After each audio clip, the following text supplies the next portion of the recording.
What's up, everybody? It is time for Worlds Collide. Welcome to Mark by Wrestling. Being a Mark just means you believe, and believing makes wrestling better. I'm your host, and yeah, let's watch AAA and NXT and see what kind of good lucha things take place on our bit of an appetizer before Money in the Bank this evening. So, hope everybody's doing well. Hope your Saturday is going well. The broadcast so far is just showing the same like 30-second trailer over and over again for Worlds Collide, but it's bound to begin any minute now. And this should be fun. I'm looking forward to, hey, Sophie. I'm looking forward to this being Teflon Don, our mod father. So glad you're here. It's time to get cracking with Worlds Collide. Now, I'm excited. I got to say, listen, I don't know a whole lot. JR, glad you're here, man.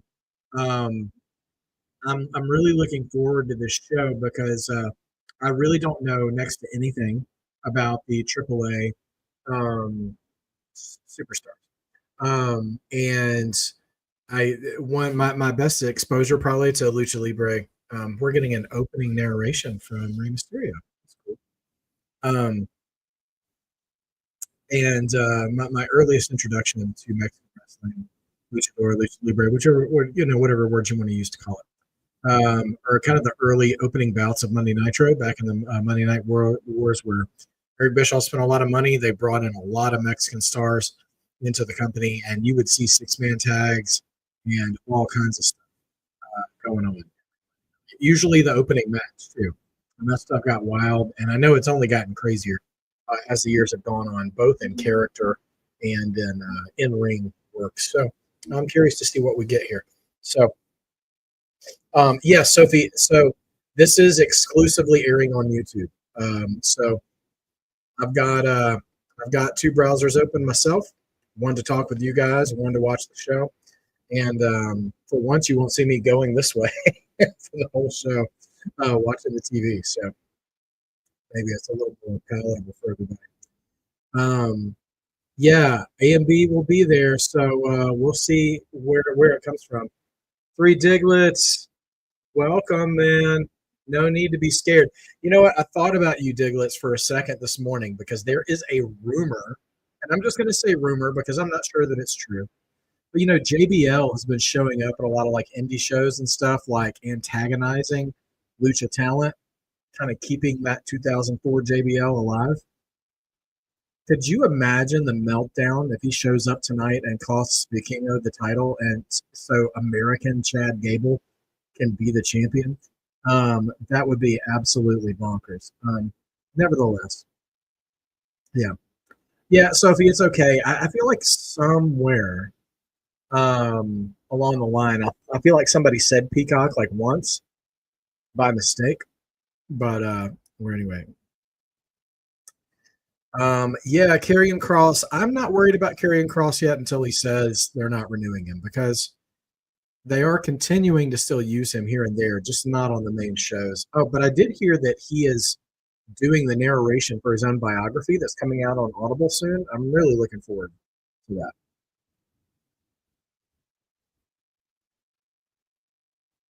All right. Just a few miles down the road from me with much more expensive tickets. We're here in LA. Okay, so I hear Corey Graves on commentary. Let's see who all we've got. If we've got just the NXT crew here tonight.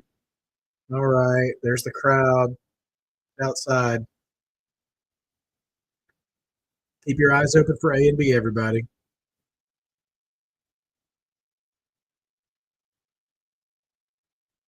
All right, Ray is here.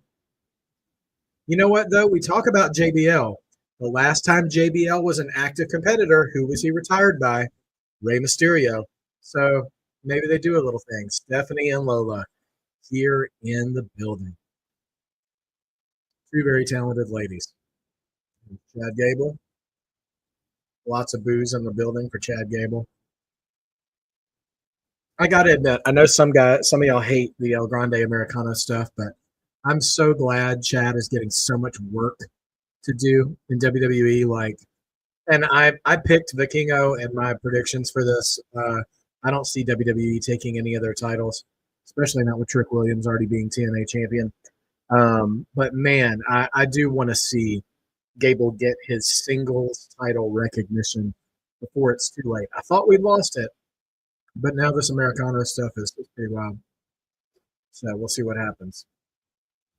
Oh, the mat looks clean. I like that look for the mat with white mat with the black logo and then the Lucha Libre logo. Who's with Corey? Is that Conan? There's Conan on commentary? That's interesting. I wouldn't, I mean, I understand Conan's connections, but I wouldn't have picked him for a play by play.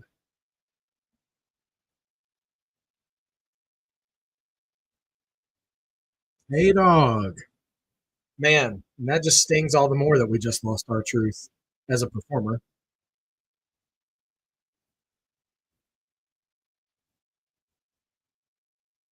J Dog name dropping a bunch of legends.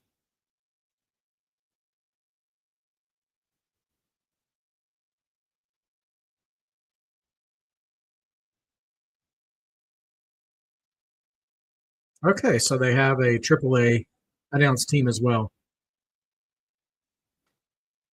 Back in the day, Sophie Conan wanted to jump to WWE when the rest of the Radicals did, but it's funny they didn't. They just had like a major like communication option, from what I understand. Like he felt disrespected because he thought they'd never heard of him, but they just didn't recognize him when he called. There's the Heartbreak Man, and what I'm assuming is the owner of AAA. Sorry, I don't know a lot of the AAA people.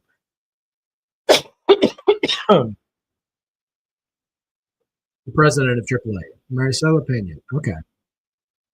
Oh, Dulcie, good to see you. Well, Sophie, I'm a little bummed out about that. I mean, I to a degree. Oh, Triple H is in the ring too. He's there.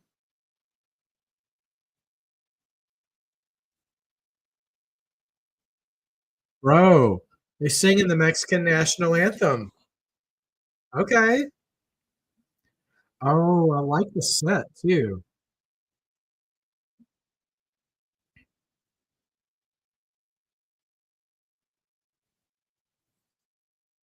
I was just about to like really big up the respect towards the Mexican culture, and they cut over, and I think that might be Psycho Clown. And it's, Mexican wrestling is one of a kind, man.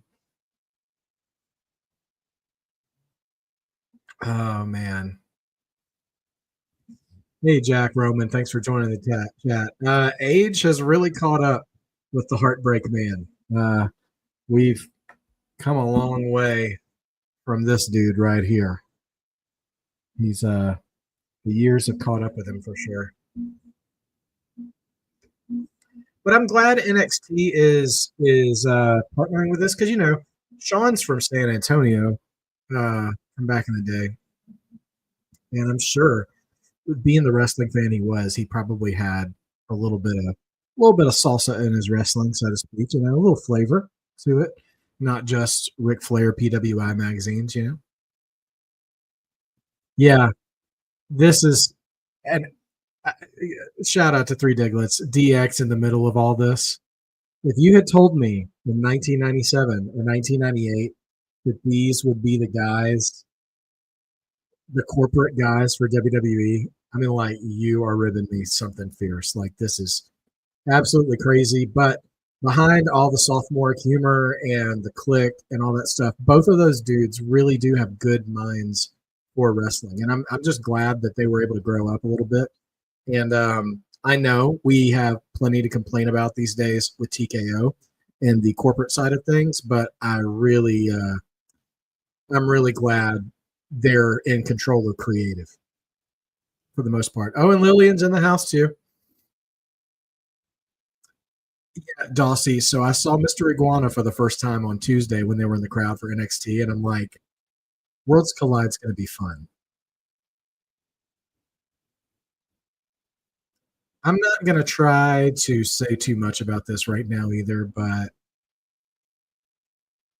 I'll just say this because I live in LA, right? And I'm getting I'm getting like app notifications this morning about demonstrations downtown and conflicts with ICE uh, near my neighborhoods and stuff. And honestly, this really feels like a sweet unifying moment here for it to be in LA, to have this sort of marriage of WWE, mostly NXT and Lucha Libre, and like I didn't do a full video on predicting for NXT, predicting for Worlds Collide, but I really do feel like the booking for this show will probably be pretty 50-50 for both. I don't think WWE is going to disrespect AAA in that. And sorry to be talking over Lillian this whole time. It feels a little unpatriotic, but I don't know. I'm a little sentimental when it comes to wrestling bringing people together when everywhere else in life we're kind of separated. We don't come together very much either as wrestling fans. So the moments where we do, it's nice. Okay, Lillian. She rested up for this one.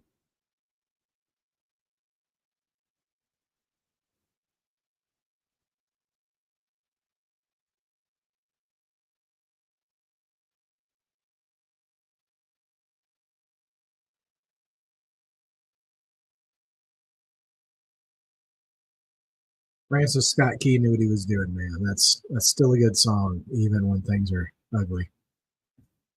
Dicklets. I think they bring her in on an a la carte basis. I don't know that she's on any kind of a long term deal. All right, Rey Mysterio, WWE's venerated luchador, the saint of Mexican wrestling, according to WWE, is here, mask and suit. You're right, Diglets. I mean, they could be like, okay, you just stirred the hearts of millions of people, and we don't need you anymore.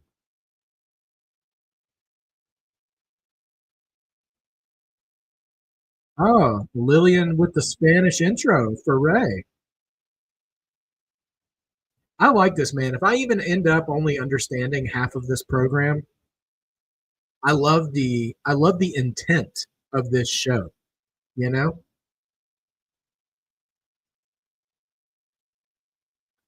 never say Ray wasn't humble. I think he just signed an autograph for a kid with a Penta mask.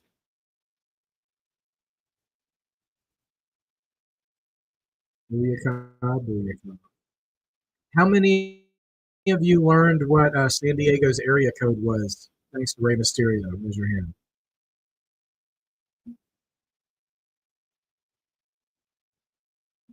It's funny the things being a lifelong wrestling fan can educate you on.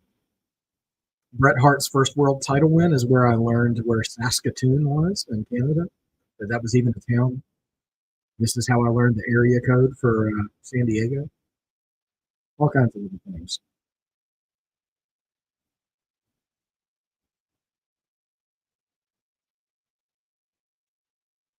Although, thanks to Grill and Monsoon, there was a little bit of a time as a kid where I thought the bread basket was an actual part of the body. You can't win them all, can you? All right. Well, Ray is taking in his pop right now. How's everybody doing today? Let's hit the chat while we're still waiting for Ray to do what he's going to do. What match are you most looking forward to today? We've got two trios matches. We've got a four-way for the NXT North American title.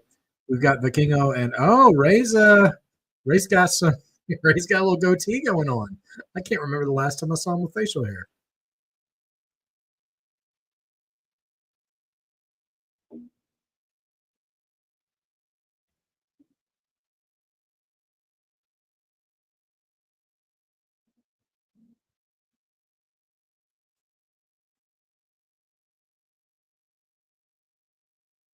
Big lucha chance.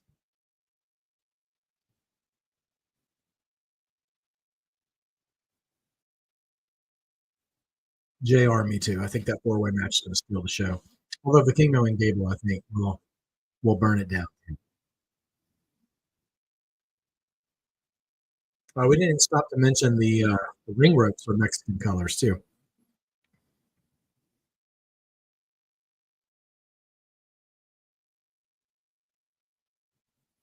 I wish my Spanish was good because he's riffing with the crowd right now, having a good time. Ray's mask looks like one he wears to formal events. It's very sparkly, very shiny, like a mask he'd wear on the red carpet.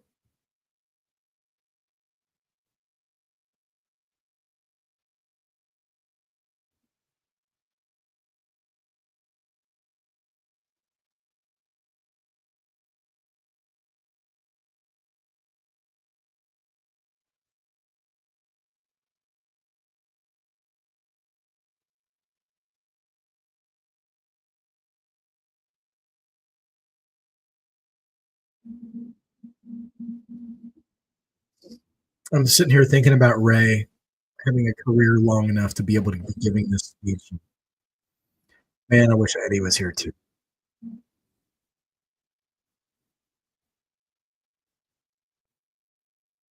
Because you can't tell me that Hunter and Sean wouldn't have had a job backstage creatively for a healthy, sober-minded Eddie Guerrero. Man, what could have been?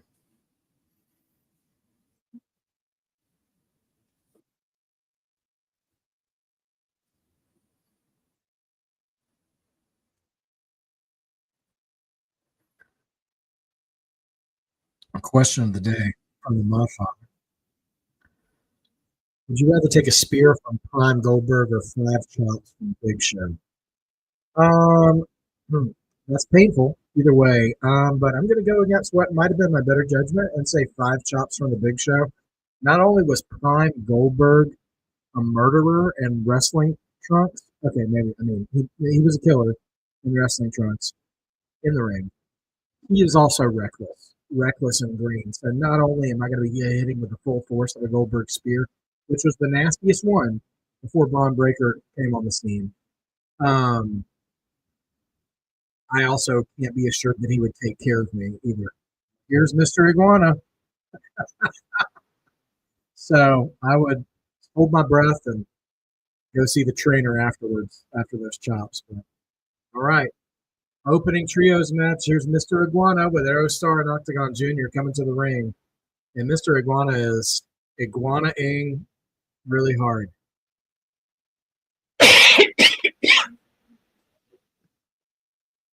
Wow, Lillian is full-on announcing in Spanish too. So that looks like that's going to be sort of the theme of the day today.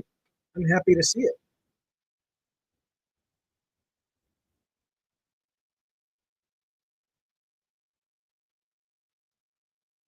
Oh, Mr. Iguana's got a little Mr. Perfect in him. Popped that iguana up in the air and caught it with his shoulder, much like Mr. Perfect used to do with the towel.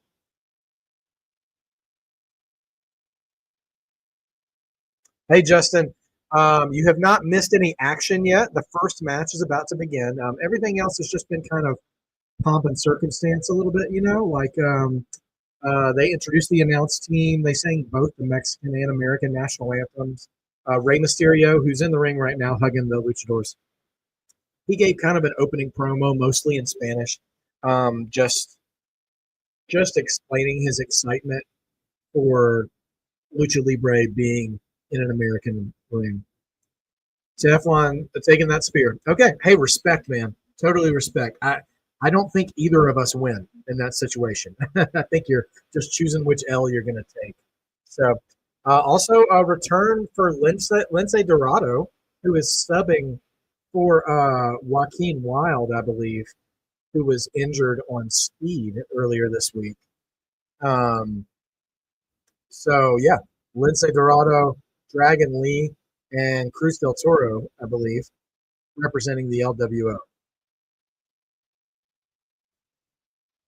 I haven't seen Lince Dorado in quite a bit. I mean, I know he's been working still, but it's been a while. He was on the old Black and Gold NXT for a little while. It was on 205 Live, I think.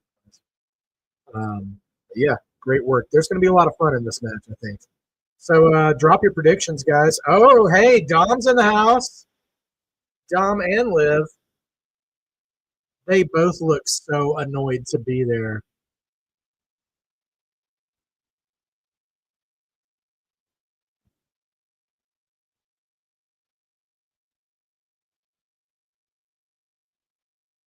Conan mentioning he's Dom's godfather and baby facing right now, standing up for Ray. Dude, Iguana's still biting onto that puppet. Oh my gosh.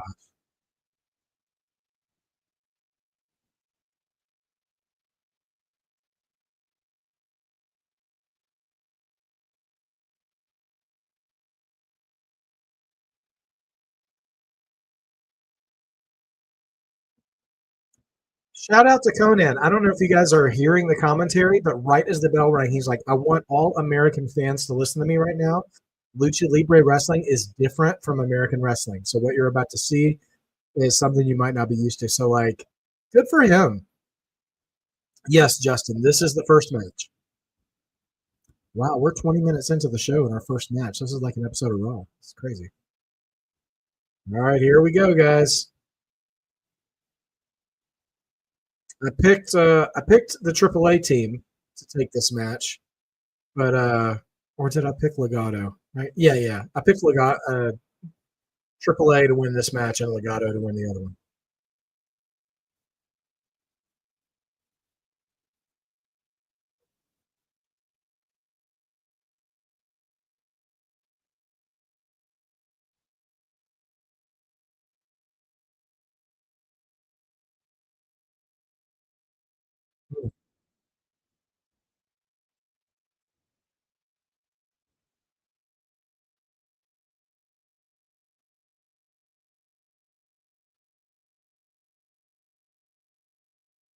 Hmm.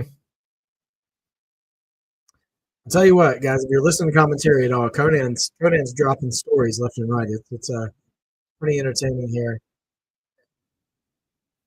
I don't know if I'm even going to be able to keep up with the speed as the moves go along for not being super familiar with the names of the AAA performers.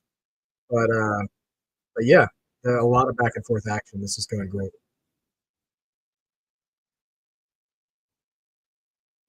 Octagon kind of visually reminds me. I'm trying to remember who the wrestler was in Japan. It's a little like is it Sasaki, the Great Sasaki, Great Sasuke, who had just a similar. All right, crowd is popped here for Iguana. Iguana's over.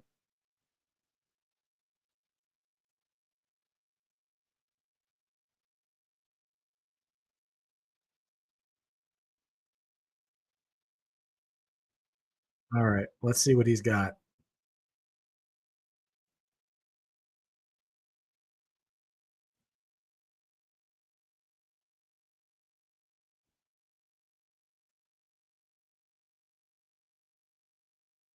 So clearly, okay. So for those of you guys who might be familiar with Iguana, can you tell me? So he uses the puppet, right? I mean, I get it. Is it like a Santino Cobra kind of thing, or is it something different? I'm just curious, and I'm sure we'll find out. Oh, shot by Lindsay. And Iguana,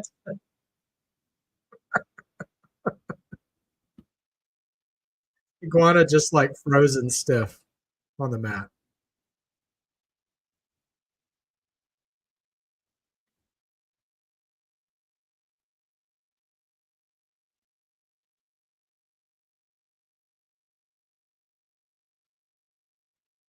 Oh, well, yes.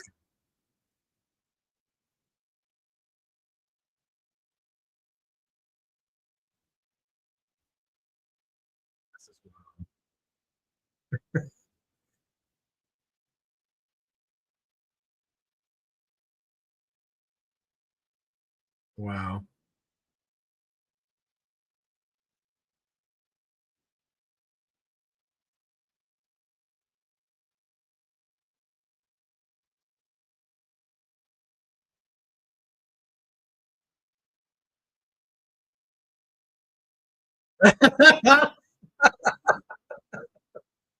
Oh my gosh, Alaska tried to pin Lince Dorado. All right, listen. This is goofy as all get out. And I want to tell you, goofy wrestling has a place in the world as long as you are setting the stage for the expectation of you. You know what I mean? Like, if that was happening in the main event of WrestleMania, I'd probably feel some kind of way about it. But for this, like, I enjoy it. Like, this match is almost segmented between each face off. There's Dragon Lee and I believe Aerostar in the ring now. So, you know, Jr. I absolutely agree with you. You know, like it's so important for young audiences to have the opportunity to learn about other kinds of wrestling. I mean, AEW provides that a lot, but one critique I've always had of them is that their presentation is kind of messy sometimes. And one thing I'm enjoying about this so far is that, like, one, this is almost a whole show dedicated to this form of wrestling, and two, the commentary team is like partially doing play by play, and they're partially educating too. Like, you're not assuming you know everything, and some people may feel talked down to that way. But I would, whoa, corkscrew off the top from Aerostar. That's a good looking move. Um, but you know, it's fun to kind of bring everybody up to the same level. This kind of stuff. So I appreciate it.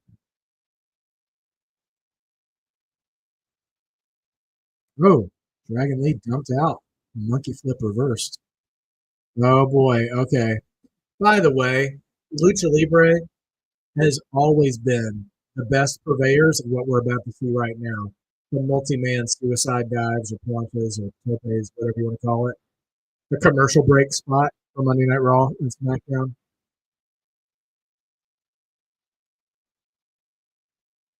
Man, tope suicida. Mamma mia. Let's see.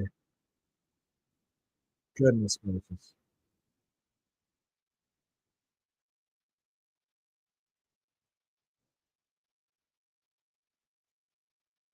This is awesome, Chance.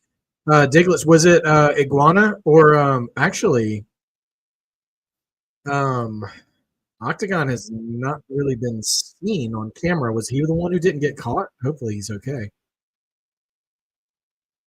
Because Iguana was back on his feet. I was sitting there running my mouth. I didn't catch it.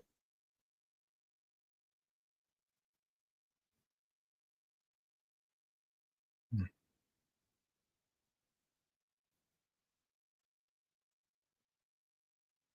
Pencil light. Okay, so yeah, that was Octagon. Okay, yeah. He's incidentally enough not on camera, and he's still not in the corner either. Oh, jeez. Hey, George, welcome. Okay, there he is. He's back on the corner now, at least. I guess he just needed an extra minute. I was getting worried there for a second. He was not on the corner there. Hey, George, this is the first match of the night. There's been a lot of sort of pageantry opening up the show, national anthems. Rey Mysterio made an opening monologue, but we're still in the first match.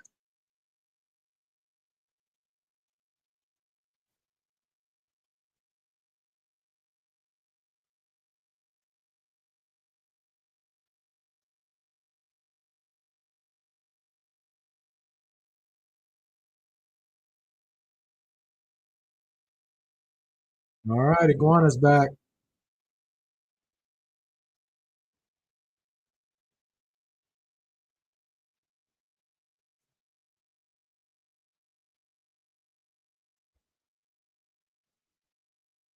Uh-oh.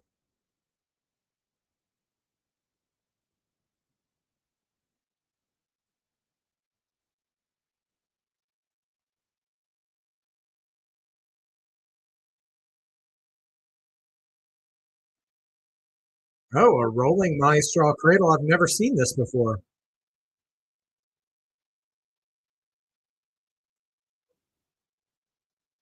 I mean, it seems silly at first, but I guess that makes you a little disoriented before rolling them up for the pin.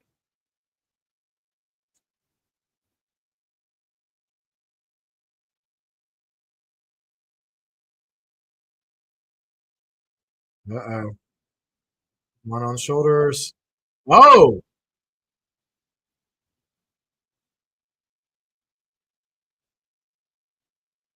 Here comes Yeska.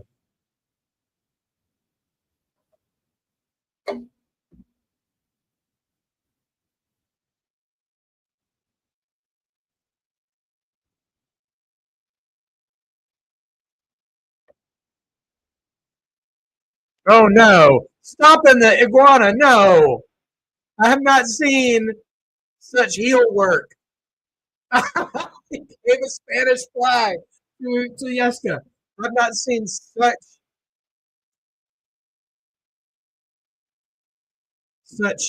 brazen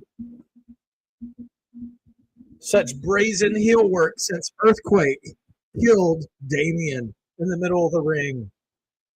Wow. Unbelievable.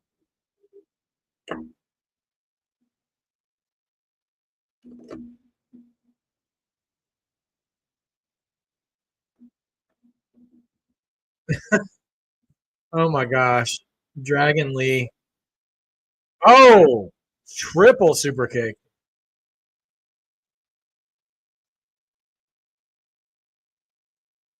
Double stunner by Lindsay. Uh-oh. They're putting Iguana up top. Not going to like this. Oh, no, not the double stomp. Oh, Dragon Lee off the top. Oh, man, we missed that. I didn't see what Lindsay's movie. They said it was a shooting star press.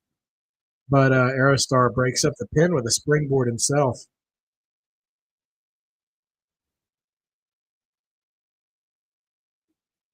Hmm.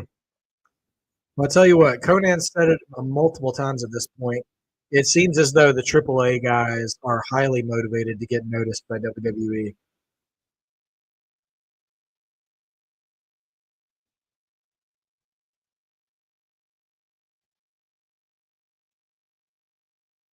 Hmm.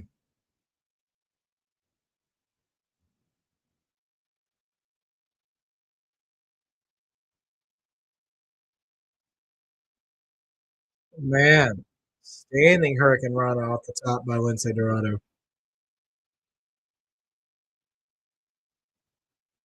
Rolling cutter. Dragon. Oh, eats a headbutt. Oh, man, something went flying. Hmm.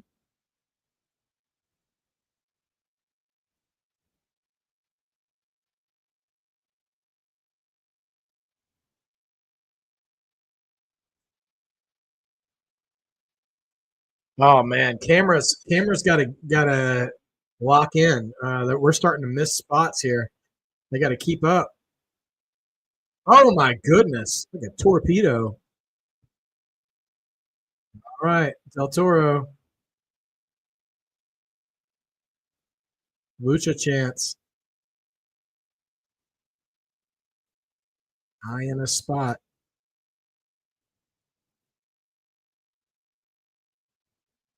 Oh, corkscrew off the top to the outside, knocks them down like bowling pins.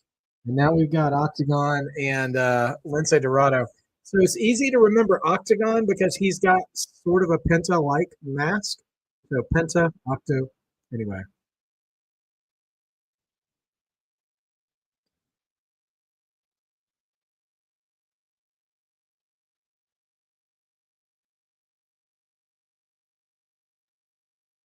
Hmm.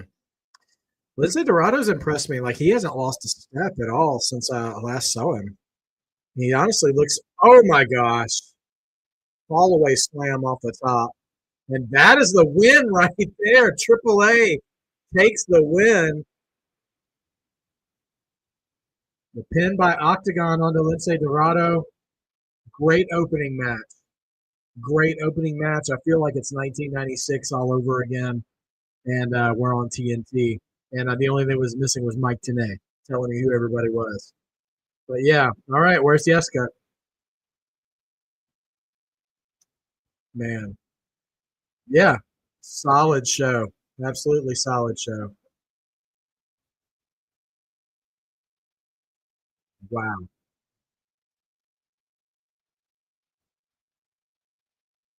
great highlights here.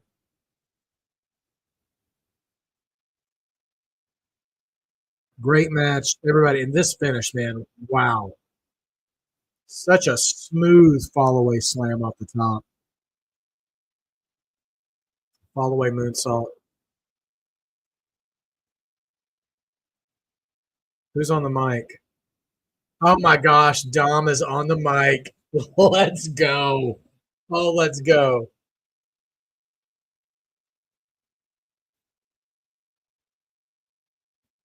Oh, please let Dom and Iguana do something.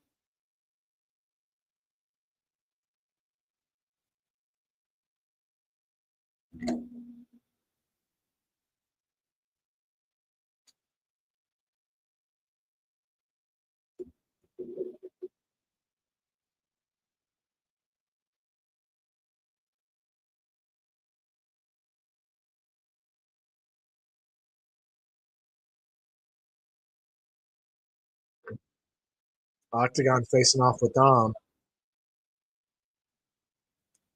It's just a small thing, but Dom chewing gum the whole time really helps. Oh, Dom has been pulled under ringside. Octagon throwing down on him. Oh boy. Oh, and the other guys are still in the ring. Oh, but now Dom's throwing bombs back. Okay.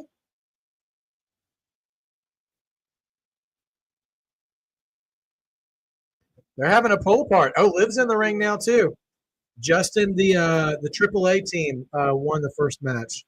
Iguana, Octagon, and Aerostar. Dude, we might get a one-on-one here soon. Like this is feud building stuff. They're not just doing a spot here.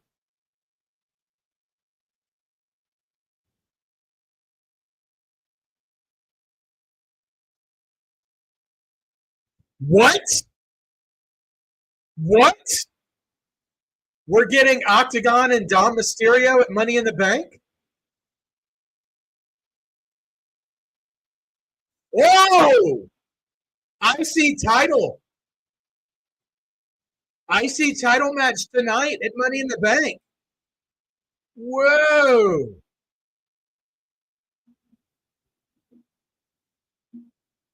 Dude, please let Iguana show up. I want to see an Iguana spot tonight. Wow. That is a way to make this some must see stuff.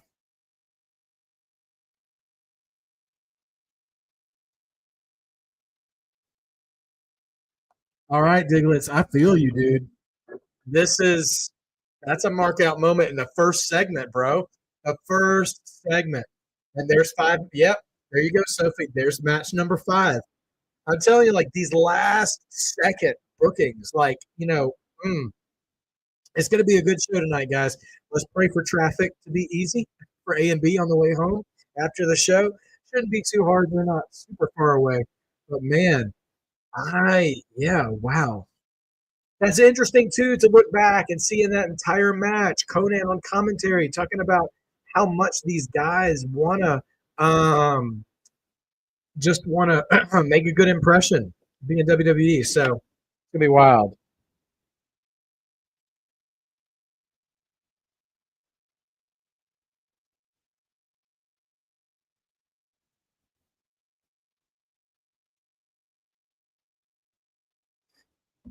Love it, man.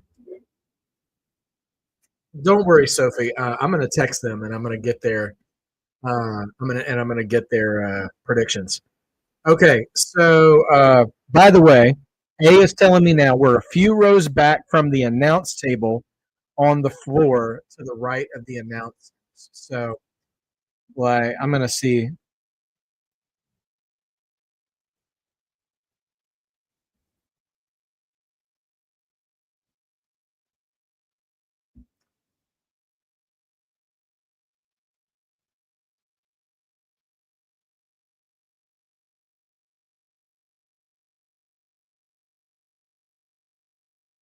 Man, that's crazy.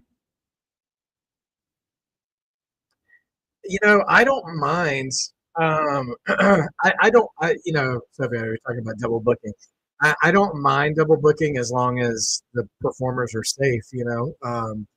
With I think part of it is the fact that it's Money in the Bank tonight, and like we have two performers on the main roster who are working this show and then being in a ladder match later. Like at least Octagon, he was in a 6-man tag and is going 1-on-1. But this has been a great show. This is accomplishing a I think this is accomplishing a really good goal of broadening WWE's fans exposure to other types of wrestling around the world. Because clearly they do have a corporate goal of trying to expand more into the world. And I'm glad they're doing that and trying to actually, embrace other styles of wrestling rather than making other parts of the world wrestle WWE stuff.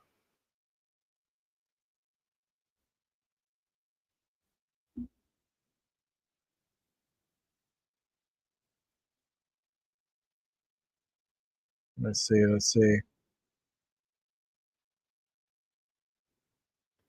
I imagine they might have a Worlds Collide every year at this point because they've done some in the past with NXT.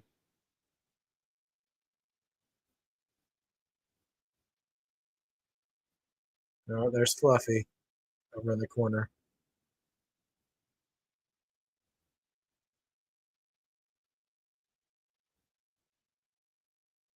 Hmm. Yeah, we're popping off to different people in the crowd. Julie Martinez with Legado of Fantasma.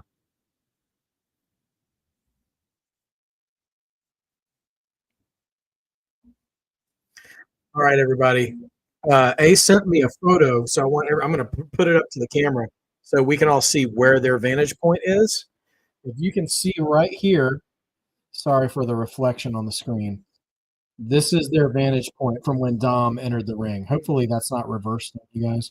But basically, if we're looking at Conan and what's his name, Corey Graves, they're over to the left behind them from our vantage point watching the screen.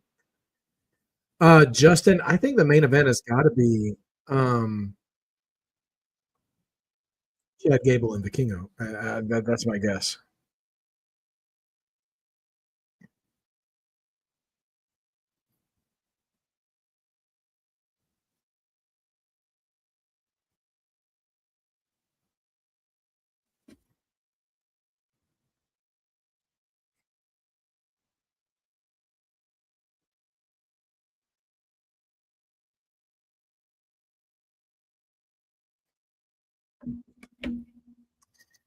They said Tiffy is in the house too, by the way.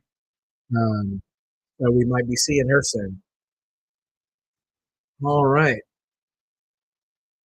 So yeah. All right. Oh, okay. So we're getting the ladies tag right now.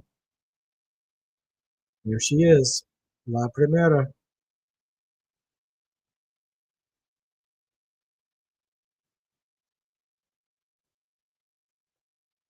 Man.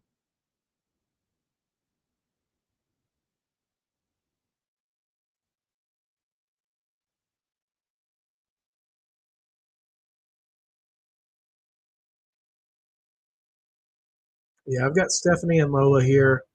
We've already given a victory to AAA, and I feel like Stephanie is, unless it's the Money in the Bank match tonight. I think Stephanie's untouchable.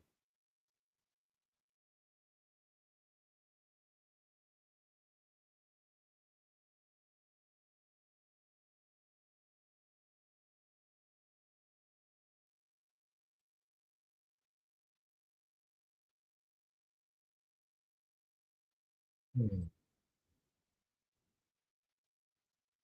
Okay, they did get in with their R Truth sign, by the way, everybody. Truth on one side and AMB combos the other day. Three Kings. Yeah, man. Got to tell you, you gotta be bilingual out here in these streets, man. Sophie, I absolutely hope so. I really hope. I know AEW does the Forbidden Door thing, with New Japan, but I would love to see this happen more often. Like NXT did this with UK, with NXT UK a couple of years ago, but I would really love to see them do this. Mexico with Japan would be a lot of fun.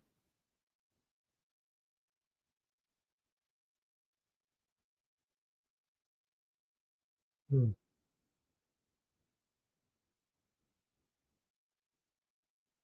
man.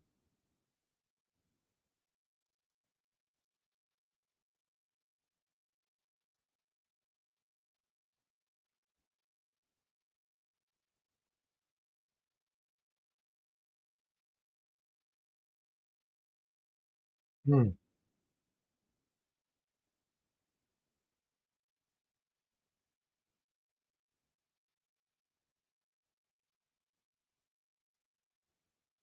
Yes, indeed. La Primera, the Chilean Bret Hart, if I ever was one. Io's in the house.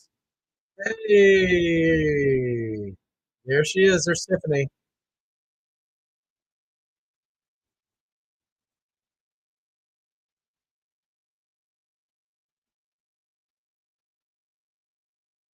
Okay.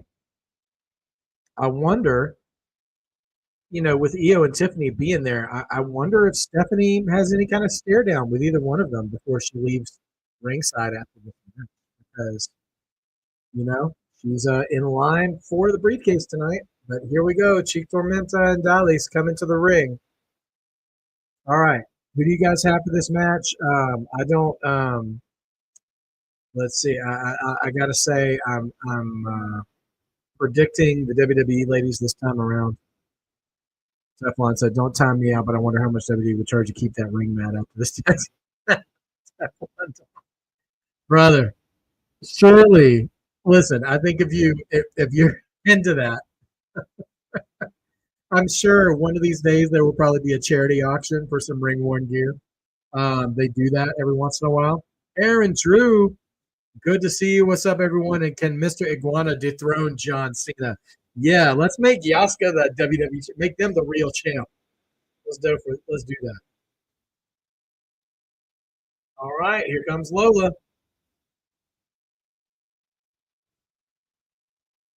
Not a huge pop for Lola, but Sophie, I don't find much of a difference watching between YouTube and Peacock. If anything, I feel like there's been less ads for this. It's kind of been more enjoyable. Jr. Absolutely right. This is going to be physical, man. Like there's going to be some people going to be throwing some bombs in this match. I believe it.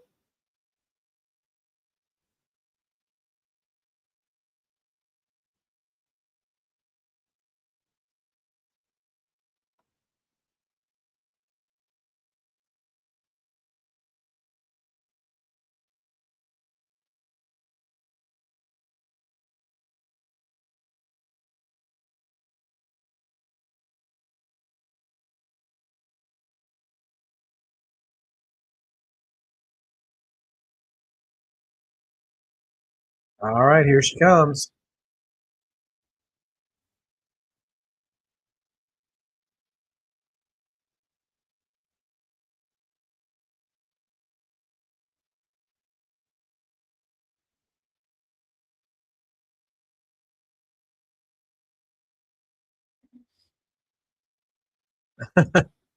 I wouldn't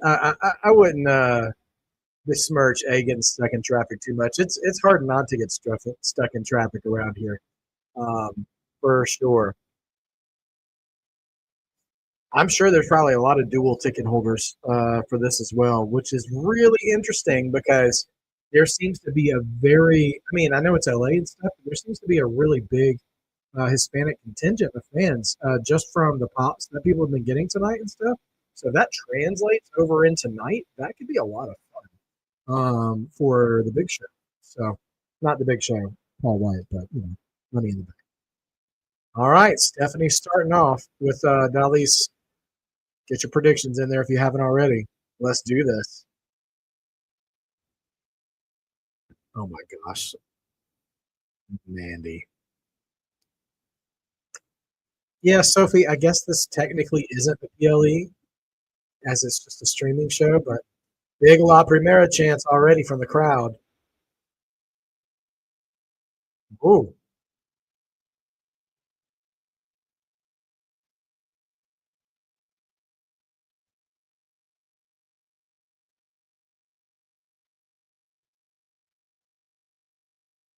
Oh, we about to get the devil's kiss already? Oh no, she's powering out of it. Such a good spot for heat now is stopping the devil's kiss.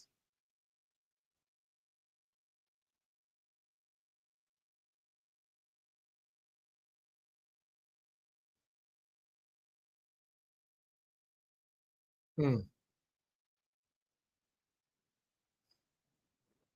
Yeah, I mean, Sophie, you know what's interesting this year is they have seemed to bundle a lot of the shows together because we're going to get that again next month with Evolution and Saturday Night's Main Event. Um, I don't mind it. I don't mind having kind of a whole weekend or a whole day um, dedicated to it. It's kind of nice to kind of put it all out there in one afternoon and one evening rather than having stuff on like consecutive weekends or something. All right, here comes Lola Vice. I don't think they know that she's tagged in now. 619. Axe kick from Lola.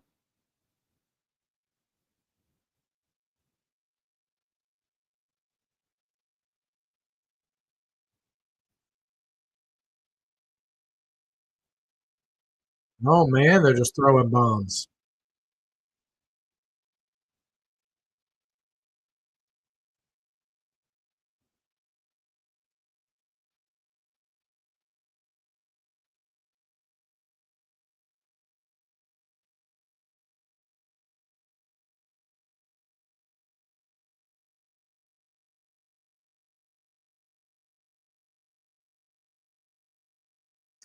You know, it almost feels like this match, the ring is just a little bit larger than what these four ladies are used to. I wouldn't say that their timing is off, but I do think that their timing would be a little smoother if the ring was just a few inches smaller on every side.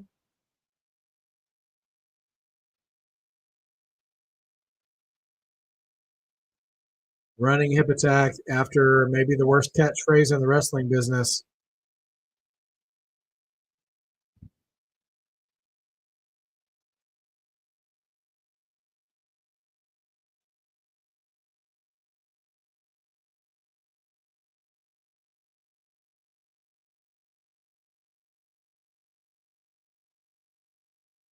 Hmm.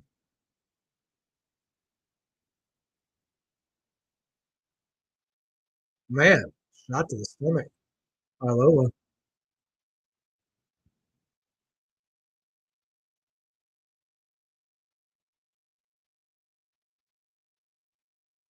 Yeah, Sophie, I read about that, about Flair. I mean, hopefully he gets the treatment he needs, but at the same time, like the lifestyle he's lived, just, not listening out on the beach all the time, you got to take care of yourself. Like, and stuff will catch up with you over time. Okay.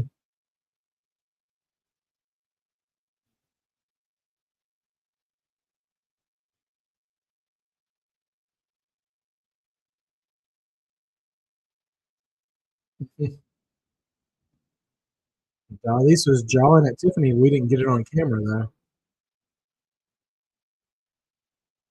Yeah.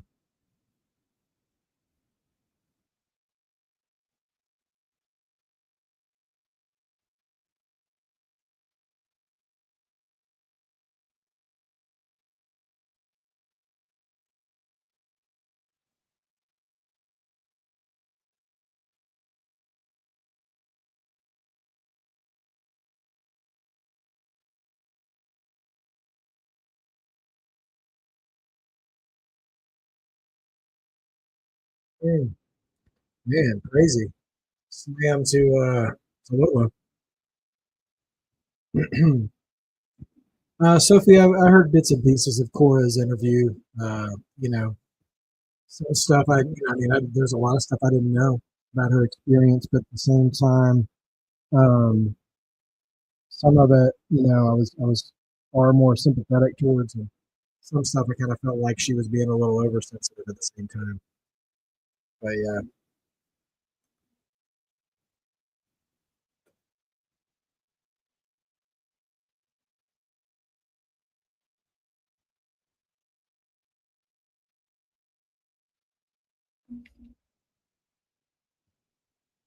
okay,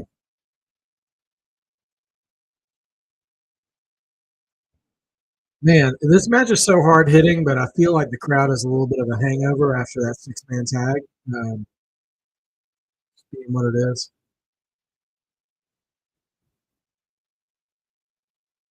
Nigro Cassius in the crowd.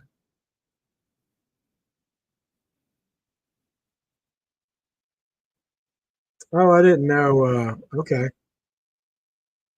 didn't know Dudley was his wife. That's cool.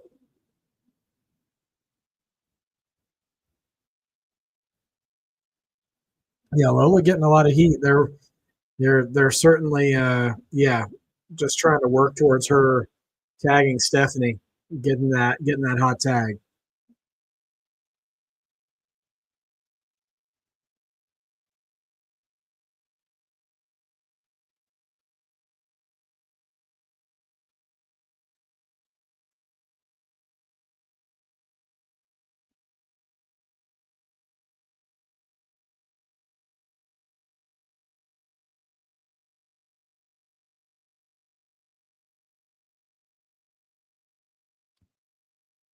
Oh, small package attempt. Man, the ref was yeah, a little slow on the count there. Here we go. All right, here comes Stephanie. Crowd's waking up again now.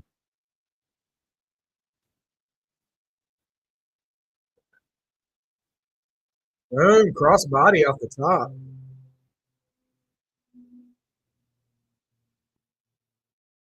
Oh, made the feet by Vicaire.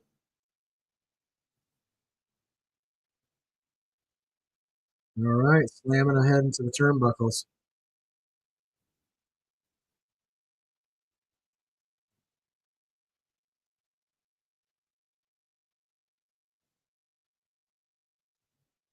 Oh gosh, dragon screw leg whip, but Delise didn't fall. That's gotta hurt, man. Drop to Stephanie, and oh, back suplex. Tyrell Breed, welcome to the chat. Good to see you. Welcome to Worlds Collide. We're about to get a devil's kiss. Oh my goodness, Lola's doing one too. A double devil's kiss. The crowd is Booker T in their head off. Conan, Conan, just straight up. Why'd they stop? Looks like we might be going for a finish. Nope. Reversal. Care. Like a whack? No. Oh, reversal. Roll up. One. Oh, this is the leg. Kick by the care. Oh, now we going for the SVB?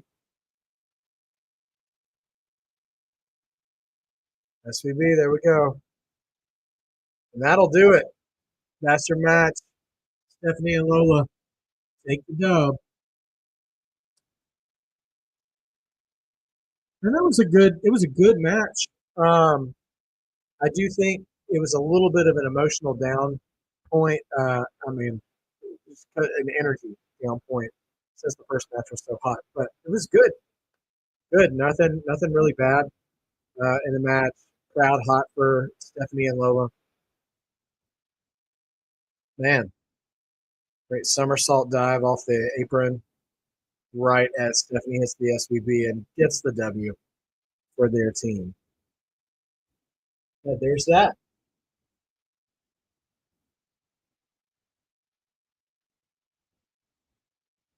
Okay, who's in the ring? Somebody's in the ring now. Looks like we might get an interview.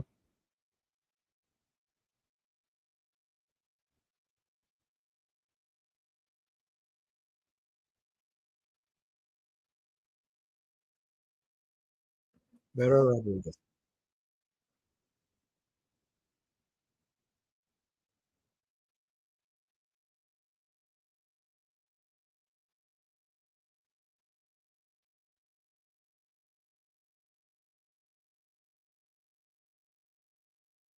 Sounds like Lola's putting over Stephanie in that match.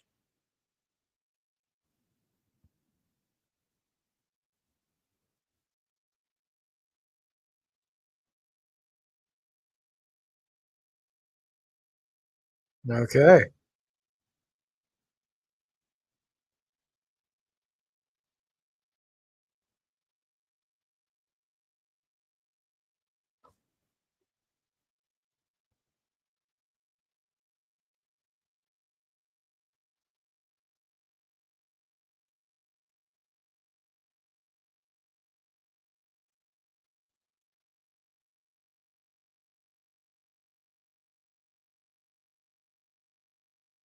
Okay. Stephanie calling her shot. Okay.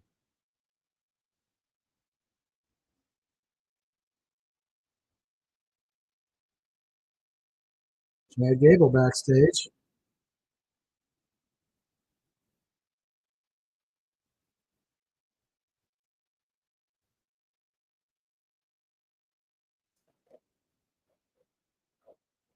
Hey, Samantha Poole. Thanks for stopping in and say hi. Good to see you. We'll see you in the chat later on for Money in the Bank. It's been a great show so far, though.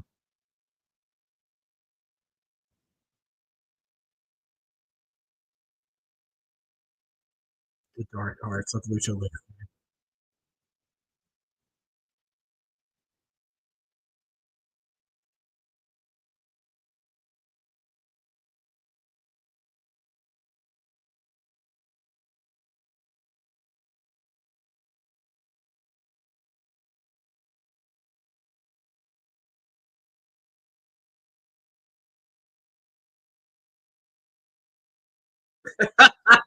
Gable. Oh, gosh, Gable. All right. Well, we've got another six-man tag, Legado del Fantasma and Wagner, Psycho Clan, and Pagano tonight. So I think that's going to be a great match. Sophie, I might be in and out of the chat a little bit. I've got family in town this weekend, so I'll be watching the show for sure, but I don't think I won't be as active as I normally am in the chat. But I'll pop in and say hi every once in a while, kind of like I did on SmackDown Wrestling. So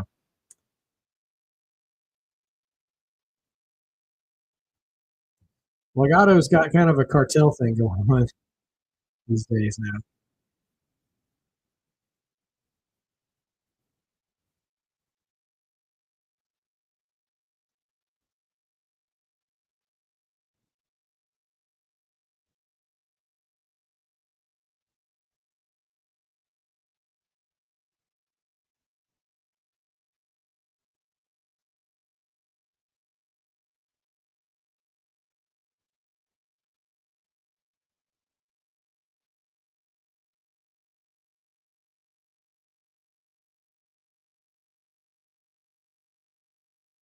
Hmm. That's sweet, Sophie. I appreciate it. Well, I'll try to come in and say hi when I can. Let's see. I tell you what, man, Psycho Clown looks wild, man. Is that a? Oh, okay, that's a mask. I thought that was face paint. I much prefer Legato Phantasma to the LWO.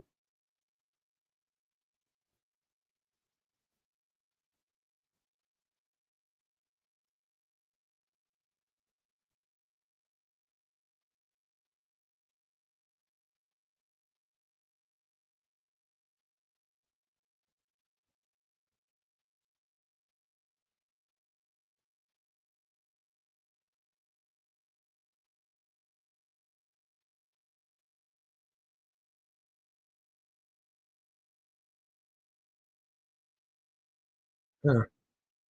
I'm glad that there is a connection here between Escobar and these opponents.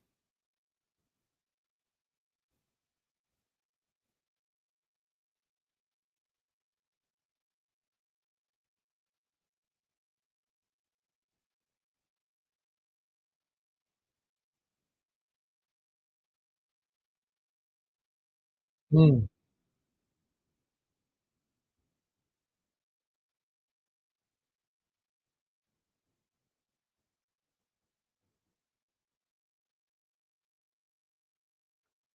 Well, you know what? They just kind of sold me on this match. Like, I think this could be a lot of fun. Ooh, Chavo. Chavo in the house.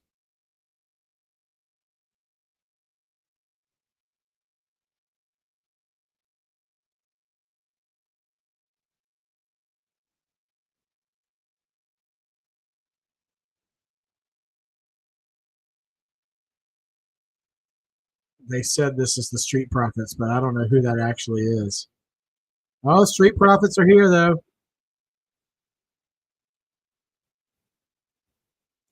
I don't know who was in that hockey mask and clown nose.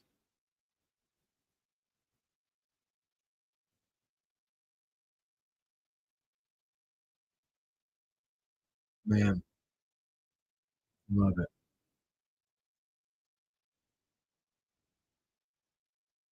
All right, here is Legado del Fantasma. Are they all wearing camo? Okay.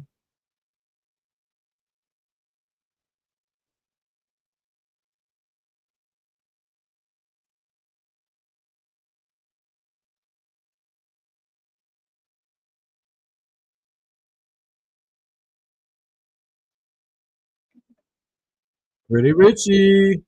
You're here in time for Legado del Fantasma's six-man tag.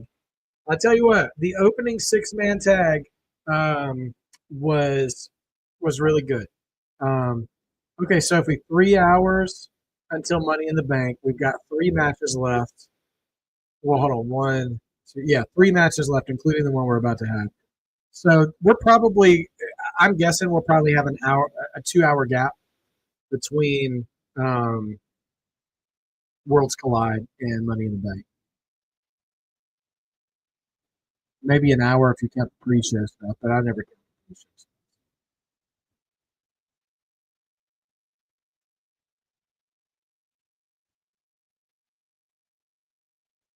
George, I think you're right.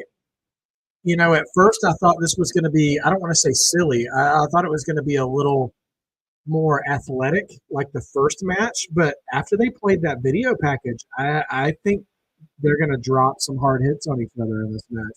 So I'm very interested to see how this goes. Big pop for Wagner. Okay. Proud center. Pagano. Interesting. Huh. Pagano dressed like he's in a ska band. I'm Psycho Clown. Man. Oh, nice little camera effects here. Okay.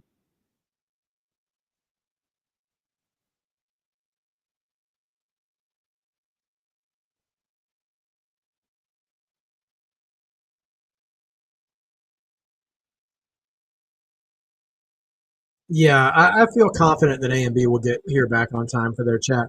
Obviously, if something happens, I'll start the show here. So there's a place for us to gather together to watch Money in the Bank because I feel pretty confident that they're starting off the show with one of the ladder matches, and we'll want to see that for sure.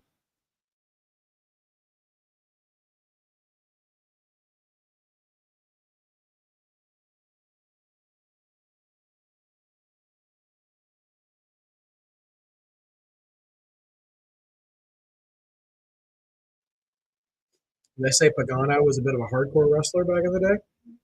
That's interesting.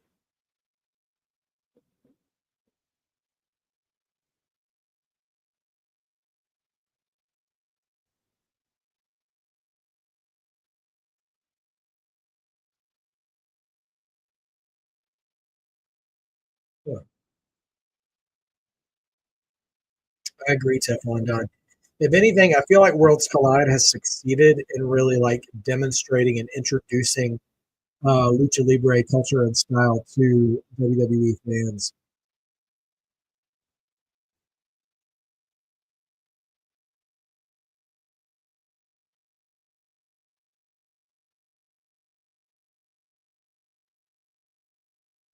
Yeah, it's cool to see Conan on commentary, and I'm enjoying his storytelling in between Corey's play by play. Sophie, I don't know to what degree Conan would come back to WWE, but I think he is a worthy Hall of Fame induction later on at some point. So I think, and also it would be great to have him in the 2K game too. Give him that Legends deal, you know. If Booker had been here with Conan, that would have been interesting.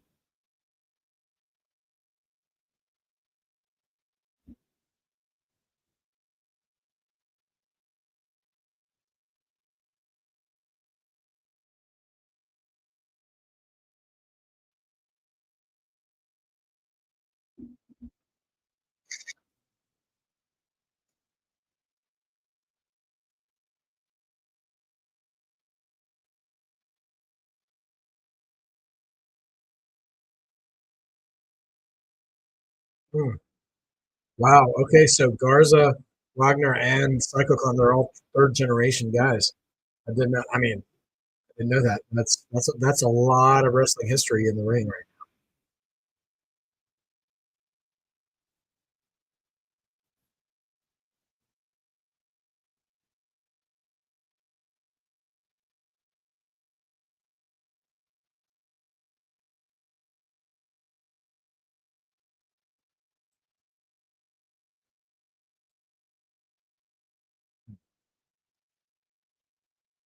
Yeah, that's what it sounds like. Wagner's father and grandfather, and it sounded like Conan was saying that Psycho also like has history with Wagner's father. So like I guess they have a loose partnership for this match.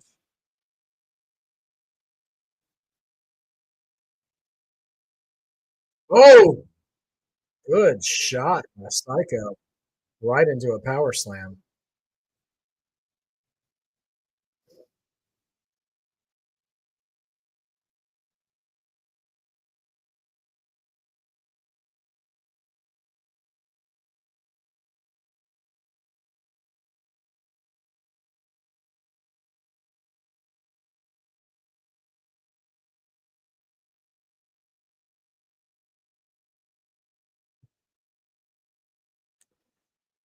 Sophie brings up a pretty strong point here, and I think all of the excitement.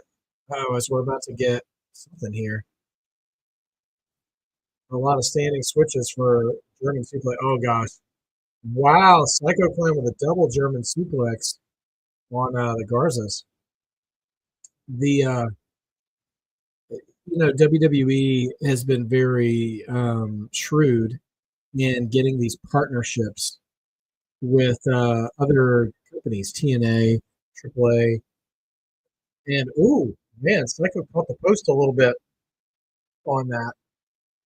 Um, but yeah, of course, WWE is monitoring this show to see if there's any major standouts with the crowd and see if they can sign them in time, And then you've got all these other performers like Legato, like the LWO, like Stephanie Vicker, like Lola, and they can all say things, like, hey, this is a great company. We enjoy working for them.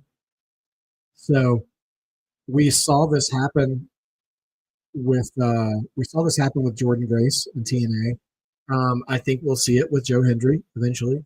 So yeah, people coming over from other companies once they've gotten a test run as a result of a partnership.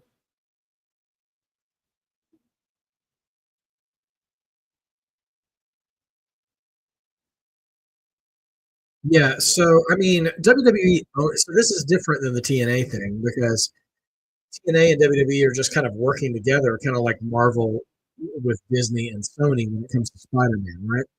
But WWE actually owns AAA. Oh, oh my goodness! Nobody at home on the suicide dive. Great save by Legato on that one. But yeah, like AAA and WWE, that's more of like a Fox thing, like the Fantastic Four and the X Men. Like they just outright own this company. So I mean, yes, all the AAA talent are kind of under, I guess, TKO's umbrella. So I guess if they want to bring somebody up, they can at this point. What I'm curious about is, would they be able to send any talent back down to AAA at this point too? Like Justin, the women's tag match, Stephanie and Lola won the tag match. It was a pretty standard old school tag match. I mean, nothing too flashy, other than there being a double devil's kiss by both Lola and Stephanie. Um, that got the crowd pretty excited. Yeah, Sophie absolutely does. Oh my god! Okay, you know what? This is the best Legato has looked in a while. Um, and seeing them get to wrestle like lucha styles and getting seeing them get to wrestle opponents like this, I don't mind the idea of some of these performers who are getting kind of, not used a lot on SmackDown and Raw, maybe get lent over to AAA every once in a while, and vice versa. I don't think that's a bad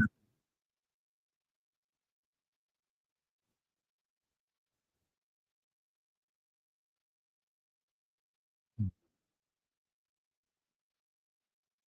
Yeah, Booker T definitely should have done a reaction video to the end of that match, because Lola's also an impressive performer, in addition to Stephanie. So lots of heat in the crowd. Justin, well, Booker's not on commentary for this show, so he hasn't been able to react to Stephanie since she left NXT.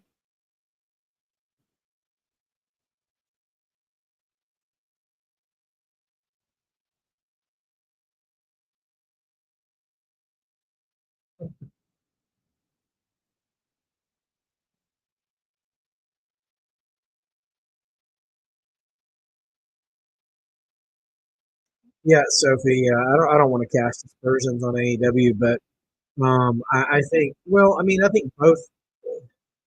Let me take that back. In any co-partnership with wrestlers, with wrestling companies, the bigger one's always going to come out ahead. But it does feel like the WWE relationship with TNA is more 50-50 than than the one with AEW.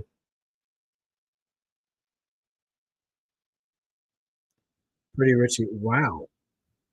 Yeah. I mean, it's such a it's such a different culture, man. Like just different wrestling culture. Um, and to everybody, also like, hey, no Del Rio here. Like, so we were all so many people were so up in arms about Del Rio once they made the acquisition, but he ain't here. Got a guy that steal your wallet. Help you look for it. Come over to your house. Say, I heard you got a ride. Little Chris Rock with it.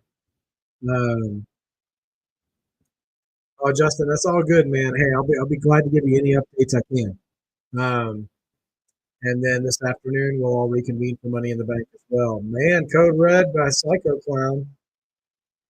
Just two.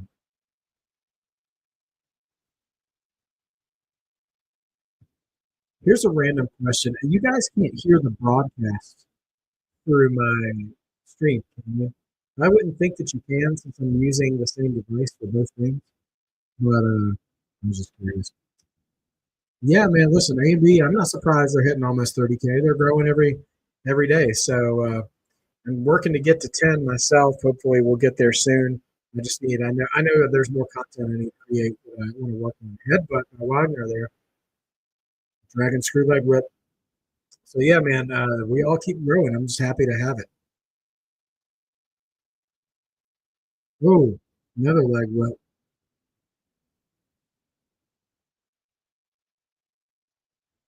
All three of them. Here we go. I criticize this spot on WWE sometimes, but it just feels different when it's a lucha match. Oh man, the corkscrew by Psycho on the way out.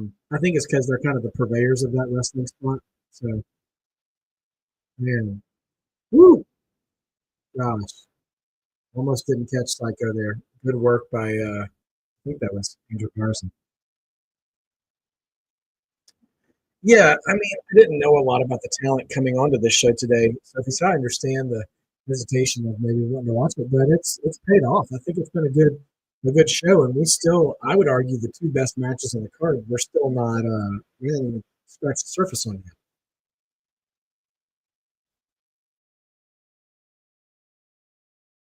Sorry, guys, I'm yawning. I actually like yes, pretty Richie, exactly. It feels right with the luchas. It's like watching the Horsemen work a body part. Like there's just certain wrestlers doing certain things that works right. I apologize for yawning on the screen. I had an early day. My wife and I got up to go work out this morning, go do all that before the show, so that way we'd be ready to roll with all this afternoon. All right, Wagner here is signaling for something. Suplex. Oh, the hanging Falcon Arrow. Justin, I think we should see some AAA talent, maybe on NXT because you could have a lot of performers come in, especially that men's division, which is a little thin right now. Um, North American title division, like what we're seeing right now. I don't think that's a bad idea. Honestly, maybe even a couple of tag teams. Oh man, yeah. So Sophie, I'm very interested in what the Evolution 2 card is going to look like because you've got so many talented women between Raw, SmackDown, and NXT, and probably TNA. And yeah, I think having a AAA match, if you have like I don't know if they have a lot of female luchadors, but like something like that would be great. Oh, well, Justin, we are having Octagon tonight. I don't know if you were in the chat, but after the opening match, Octagon uh, bumped into Dom Mysterio outside the ring and ran afoul of him, and they got into a fight in the ring, and Dom challenged him with the Intercontinental title on the line at Money in the Bank tonight. So we're doing that.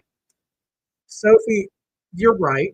Pay-per-views PLEs are 5 matches, but I just have a feeling they're going to treat Evolution a little differently. I feel like we'll get a couple of more out of that because it is the woman's show, and I think they probably are already feeling the pressure about not spotlighting them enough. So a show that's just for the women, and it's only the second time it's happened. I think we get a longer card. Maybe if it's only just one or two more matches, but I think we get more than 5, especially because we're going to have a Saturday night's main event anyways, and they could put the men on Saturday night's main event that weekend. And NXT is doing Great American Bash the same week too. So I don't know. Maybe it will be fun to say on that. I don't know. Oh man, I guess that was a spear, but it was just a whole pile of guys going down.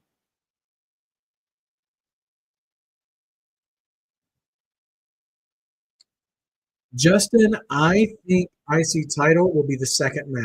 I think we will have a ladder match open the show, and then Dom will be second. That's my guess.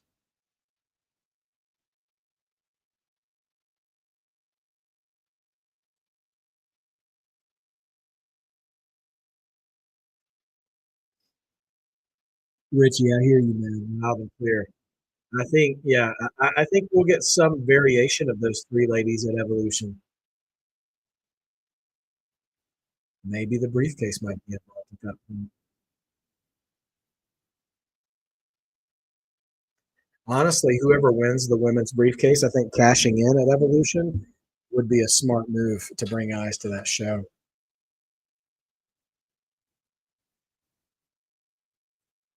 Man, top rope Hurricane Rana again, standing.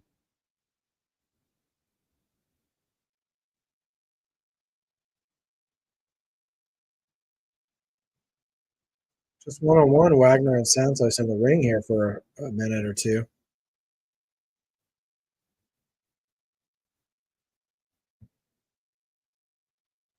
Oh man, jumping knee with Escobar. That's Valley Driver, or no, Phantom Driver. Oh, that's it. Legato wins.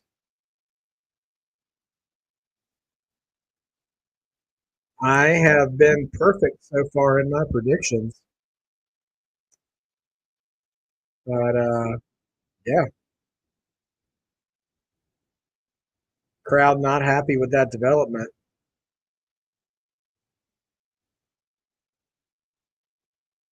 Sophie, that's not a bad prediction. I'm hoping. I know A said this a lot on our prediction show that we get um, a lengthy reign with the briefcase. I do think cashing in on Jay on Raw, I think only happens if we get Rollins or maybe Solo with the briefcase. Otherwise, I think we might have a lengthier reign.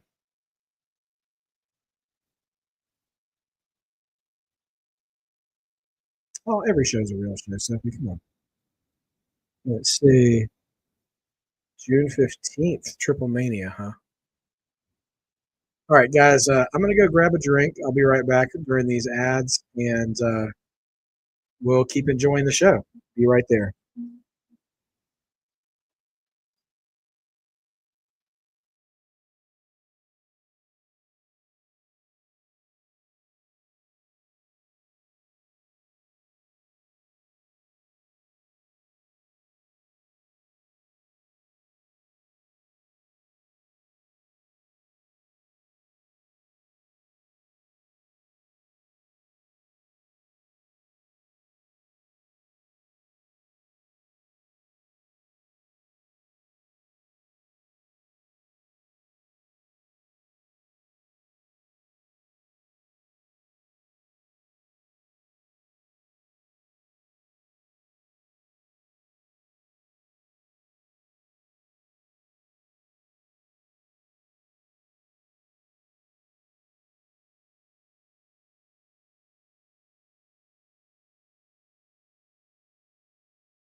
Okay. Oh, we're revisiting the first Worlds Collide back when Conan had hair. That's pretty dope. The giant Corona hat in the middle of the ring. Oh, man. Eddie, is that Art Bar? All right. I'm back. I was just going for a snack break.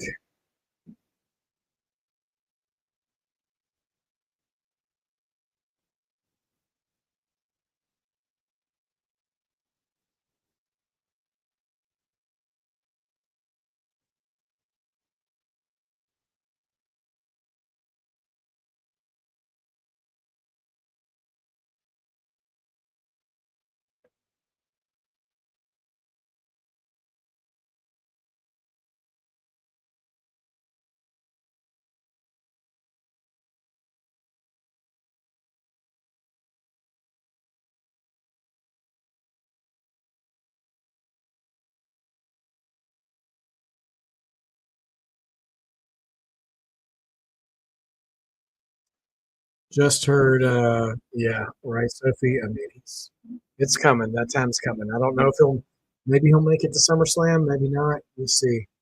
Um, but they said Damian Priest is in the house now. Man, look at how little Ray used to be. Gosh, man.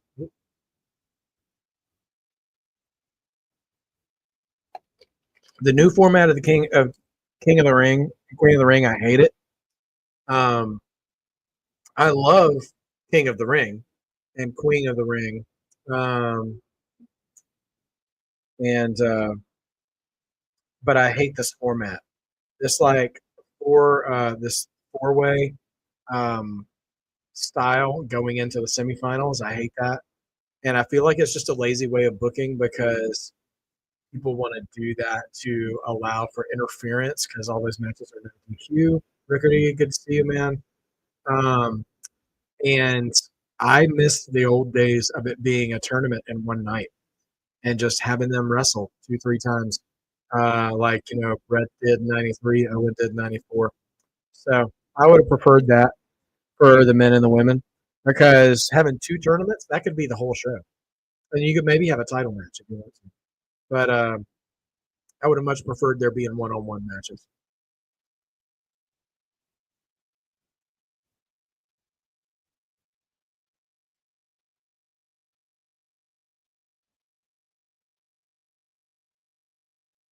Okay.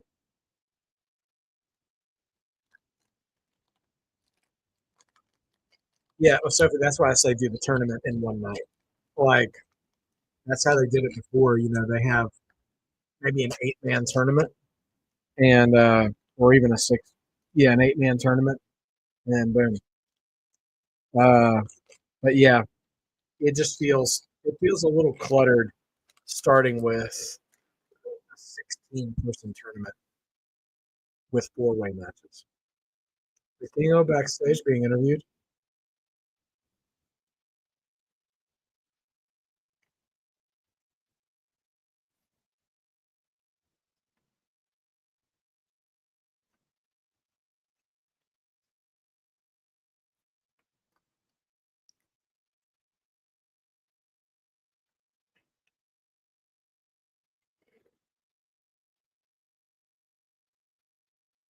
Keeping the title shot is the best thing about it for sure. Justin, educate the chat. What do New Japan tournaments do? Is it a round robin format?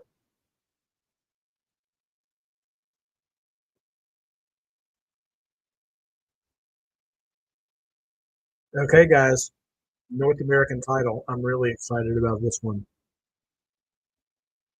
I think this match is going to go hard.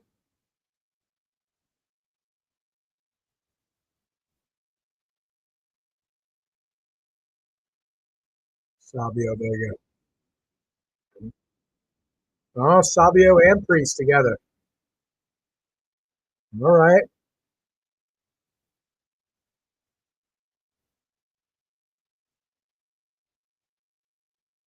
That Blue Demon.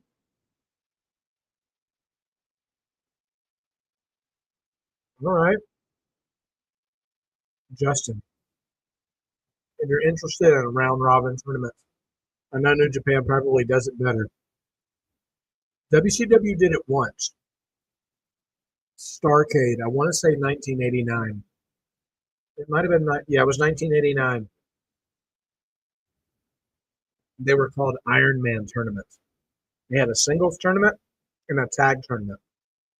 And it was just 4 competitors round robin. Sting, Flair, Lex Luger, and the Great Muta. And then the Steiners, Doom, the Road Warriors, and who was the fourth team? I think it was the Samoan SWAT team. So the Head Shrinkers, depending on. Anyway, Rikishi and Samu. Um, but that was a fun night because you got a lot of good matches, uh, a lot of good matchups put together. So it was a lot of fun. There weren't really a lot of stakes behind that tournament, but it still made for some entertaining in ring action. Starcade 1989. Pretty sure that's on Peacock. Here comes Laredo Kid. Ron Evans already in the ring. And yeah, I'm very interested in the match here. Laredo's getup is pretty cool.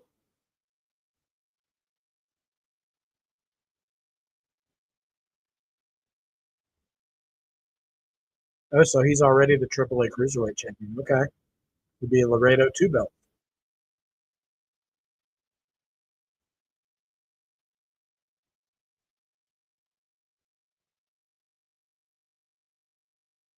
Yep, Rickerty.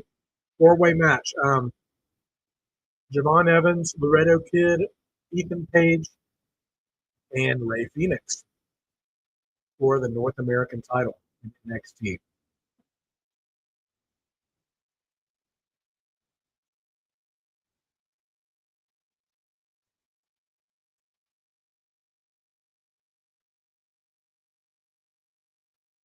All right.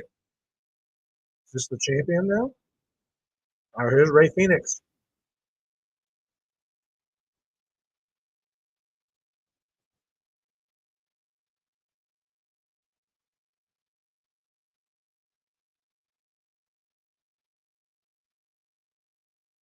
Here he comes.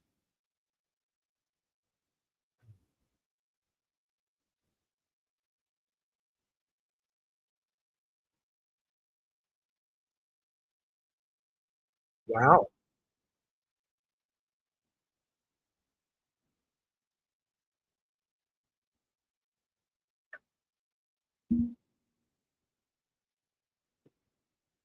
Corey Graves. Hold on.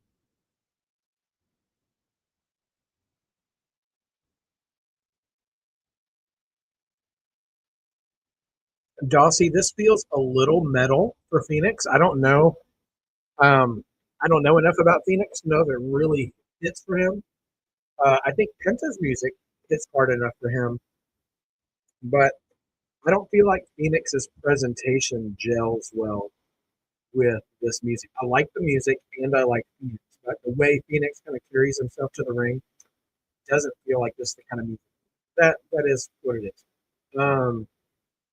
Yeah, Phoenix is the longest shot for me because he is a main roster guy. So if he ends up winning it, I'll be shocked. I mean, I'd be happy, but I will be shocked. I don't expect that at all. I'm hoping this is a moment we see Javon Evans finally get something done when it comes to a title. Because Javon Evans has been putting on clinics and been really over with the crowds and has gotten title matches and hasn't won it.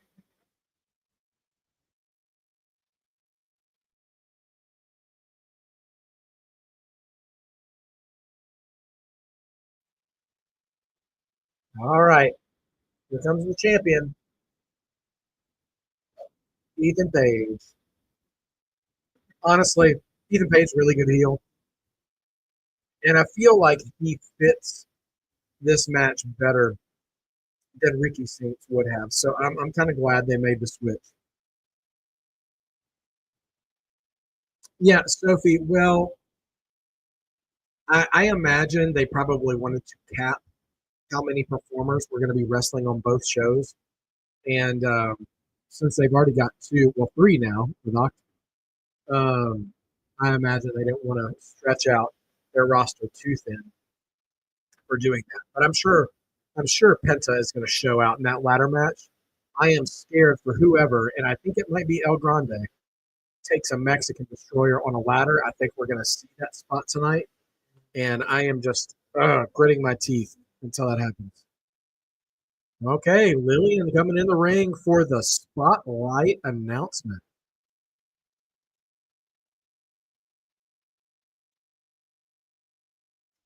Pretty Richie, that's not a bad comparison. Late '90s Jeff Jarrett, solid heel, solid worker. Uh, people don't. I like him as like the the upper mid card Jeff Jarrett, not the main event Jeff Jarrett. Main event Jeff Jarrett lost something for me, but upper mid card Jeff Jarrett, sweet spot, in my opinion. If you loved WCW World Champion Jeff Jarrett, good for you, man. If he had a decent one. But yeah, I was starting to sour on him at that point. Now. But I was really into like Benoit and who was getting a raw deal at that point, and and Brett who was being misused. So that's not Jarrett's fault. But, yeah. Okay.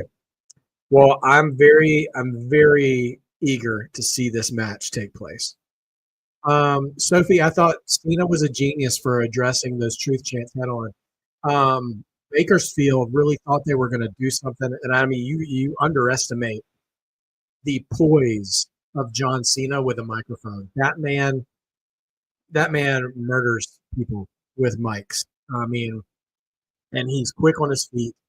With the mic, and he's quick witted, and like, yeah, he can take something and turn it really easily, especially when you're a heel and you have permission to talk like that. So, no, Pretty Richie, I hated That's Sophie. I'm sorry, I hated David Arquette as you WCW champion. Don't hate David Arquette. Seems like a decent dude. I hated that decision. I hated that decision. I hated the decision. I always hate the decision to put a a title that is taken seriously on a non-wrestler anytime. And I'm not talking about the Logan Pauls of the world who actually do train and actually do matches. The David Arquettes, the Vince Russos, when Vince McMahon was WWF champion for 3 days. Like, I hated that too. I'm not for that kind of swerve booking. Keep it on the wrestlers. Save that for the 24/7 hardcore stuff. All right. Let's see what we've got here, guys. Any opinions, any predictions from you guys? On my YouTube channel post section, I said I'm picking Javon Evans for this match, but I also wouldn't underestimate Ethan Page somehow retaining. Yeah, I remember when Vince was ECW champion. I went to a few shows, a few pay-per-views when he was ECW champion. Durag, I hated Durag Vince so much. Ooh, Justin, I like what you're cooking there, man. Ethan with a dark state help. Ooh, man. Oh, Phoenix and Evans. Come on, guys. Do something. Give them a couple minutes. Ooh, all right. Phoenix shoving him with the headbutt. All right, Pretty Richie, you and me on Javon. Durag Vince was a menace, dude. I'm telling you. Walking around with the sweats on and the black durag.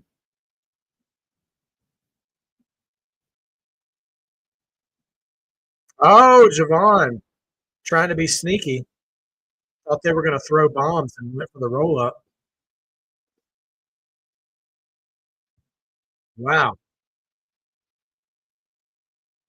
Yeah, Sophie, anybody who sincerely and actually means it thinks that we should go back to the Vince days just because Triple H is having a few bumps on the road right now. Like, I automatically like put them on mute on my social medias. I'm like, if you're actually serious about that, then you don't have real wrestling opinions. And I don't like to gatekeep people. I like to have a welcoming space, but it's straight up foolishness.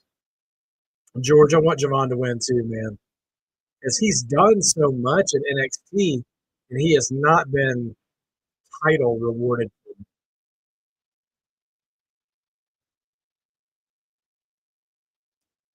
I'm watching this though. Okay, Javon with the little EO Sky work. I'm watching this right now though. I would love to see friggin' Ethan Page, man, doing Ethan Page things. I would love to see Phoenix and Evans in like a best of seven. You can't do that kind of stuff all the time. When you have guys that can really go in the ring and have good chemistry together, man, get a reason to do a series of matches. Mello and Andrade's wasn't bad. I just didn't like the way it ended.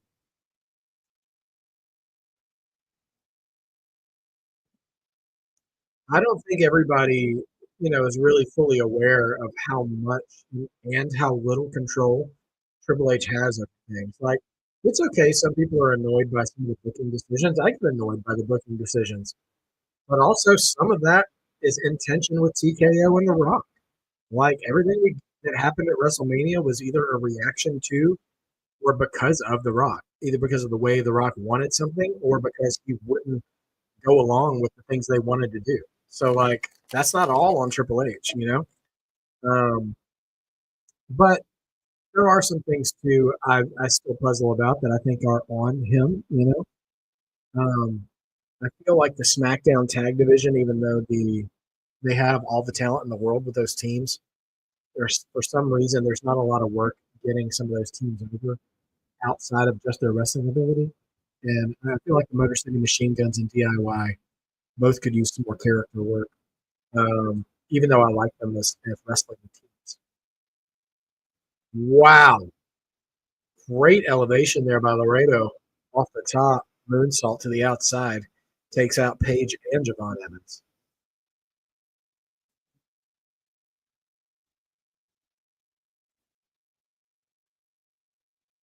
Phoenix, I tell you what, that's like the third time we've seen that corkscrew plancha tonight, but that was the best one. Phoenix is just amazing. Okay, guys. A and B told me that if we see the North American title ringside, that they're directly behind it.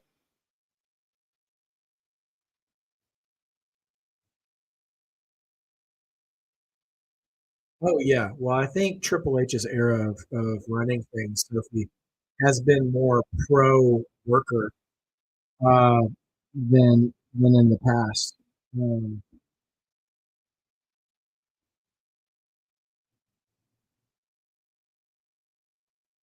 going to hold this up to the screen so you guys can see A and B's perspective so we can look for them. But that's a shot of the North American title, and they are maybe 2-3 rows back from that. So if they fight over by the belt at all, we should be able to see them. They're calling for table. I think I just heard Becky.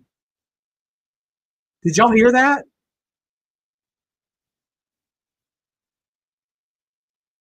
Pretty Richie, you're absolutely right. Absolutely right, man.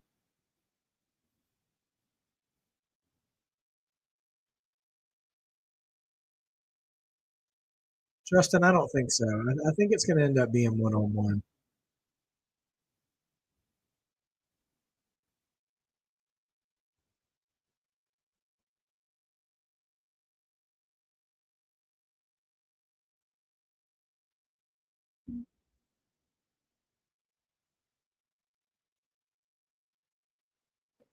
I was like, I know that yell anywhere. That was Becky's voice. I just texted them to see if to tell them what I think we heard her. Oh gosh, the match is fine. I mean, it's going along. They're doing kind of spots. Laredo with a hard hit to the corner there. All right.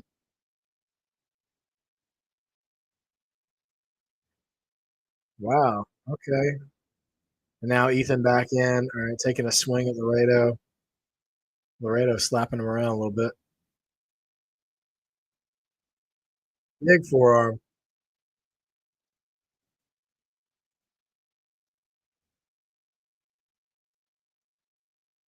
What the? That was kind of a Spanish fly, but not really. Quite a match, quite a move there by Laredo. Let's see if they show it again. Yeah, it was like it was almost like a reverse DDT destroyer or something. Yeah.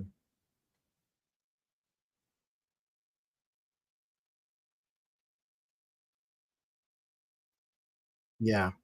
I mean that move just completely left me speechless. Rickety, I will say this match, it feels like they're like biding their time before they hit another gear. You know what I mean? Those matches that get really hot at the end. It feels like this is that kind of match. Like it's gonna get to that point, but right now they're just kind of almost conserving their energy. Man, I love that move by Javon, bouncing off the bottom rope and then spinning around for a German suplex. He hit that on Ethan Page.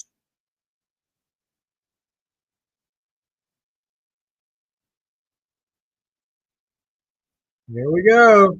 Oh my goodness. Dive off the top over the announce table.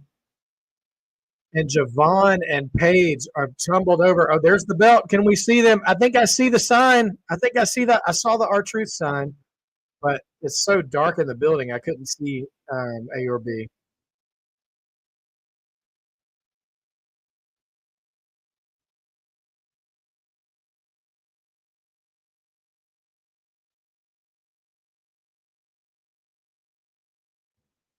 Oh my gosh. Evans did a coast to coast swanton like leg drop.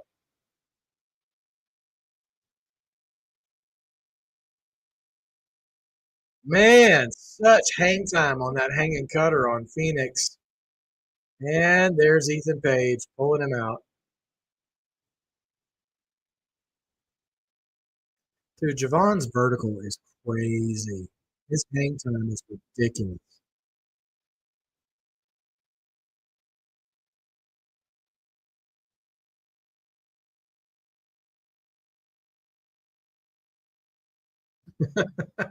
Javon's about to crash out. Rickardy, I picked Javon to win.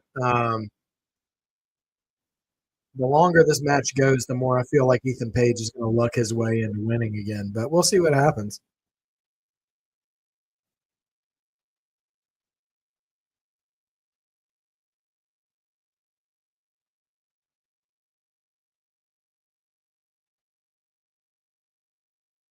Oh, drop kick by Phoenix on the Page. Uh-oh, he's up top. Wow. Walk the ropes, kick to the face. Laredo back in.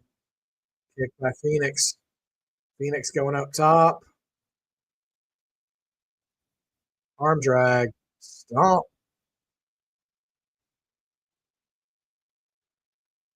There comes Javon. Oh, man. Ripcord kick. A lot of kicks. No chance for truth at all, Sophie. That's not that. Yeah, that is not doing anything in the show. I'm curious if we'll hear any tonight, especially maybe during the Cena match. Oh man, 2.9. Pretty Richie. Yes. A and B are the ones with the "We Want Our Truth" sign.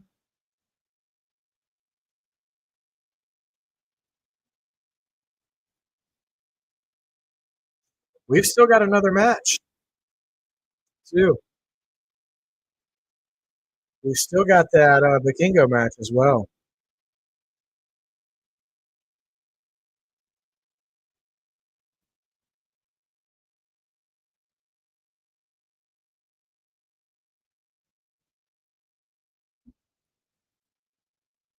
Yeah, we might have a. We might have looking at the time because my local time, Money in the Bank starts at 4. Looks like we might have only an hour and a half between shows.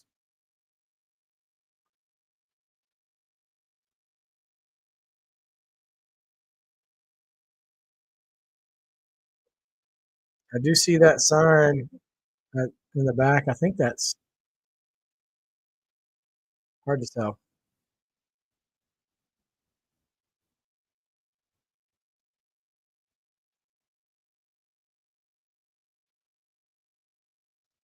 Oh, what a chop. What a chop.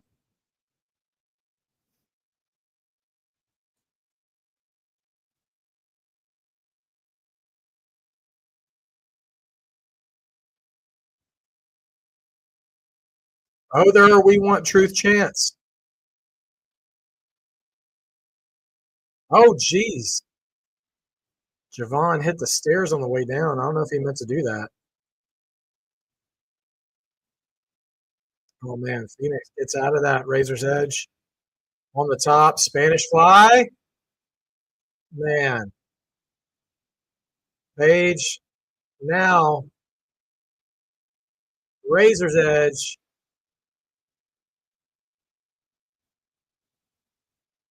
Oh, wow. What a springboard by Javon.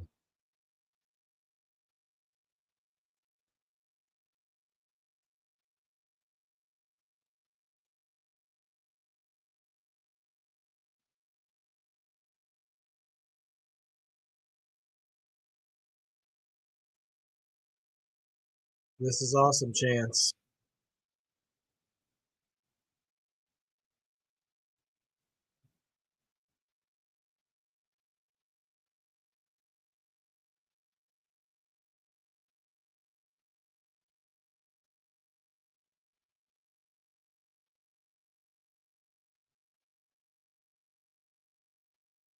Oh man, Evans with the cutter. Oh no. Is Ethan Page gonna steal it? Wow.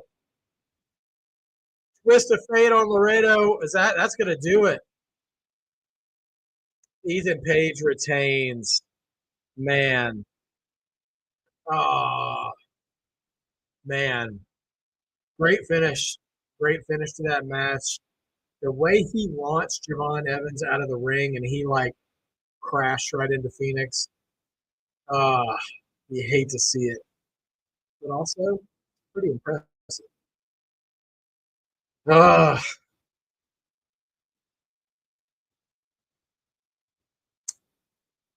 yeah, so we're coming up on 2 o'clock local time, 5 o'clock Eastern time, and we still have the main event to go. So I'm thinking we might be getting out of here with either an hour or 90 minutes until the start of Money in the Bank.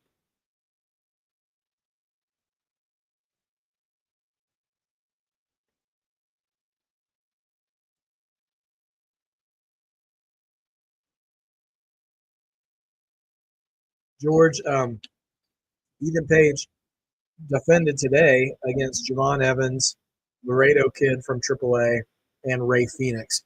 Now, I think on Tuesday he's going to defend against Sean Legacy from Evolve, who won a number one contender match.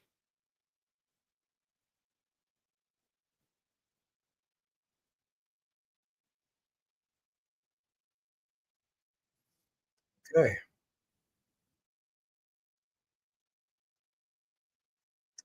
An ad for WrestleMania.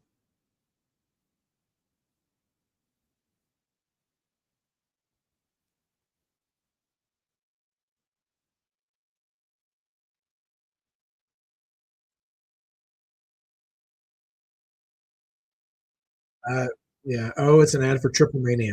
Okay. Yeah, Sean Legacy. I mean, I think he's definitely one of the next hot up and comers. He was really impressive in the Battle Royal to determine the number one contender to Open Philly, and had a great match with John Evans and Ashante the Adonis couple weeks ago on NXT. It was a 5 star for me. It was fantastic. Riggerty, next match should be the main event: the Kingo versus Chad Gable for the AAA Mega Championship. So,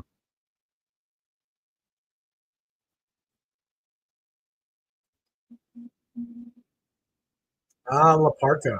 I remember Laparca. He was dope.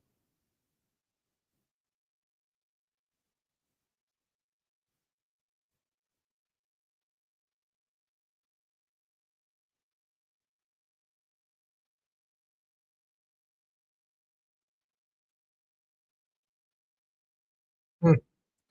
First Triple Mania is still the Mexican Lucha Libre attendance rate.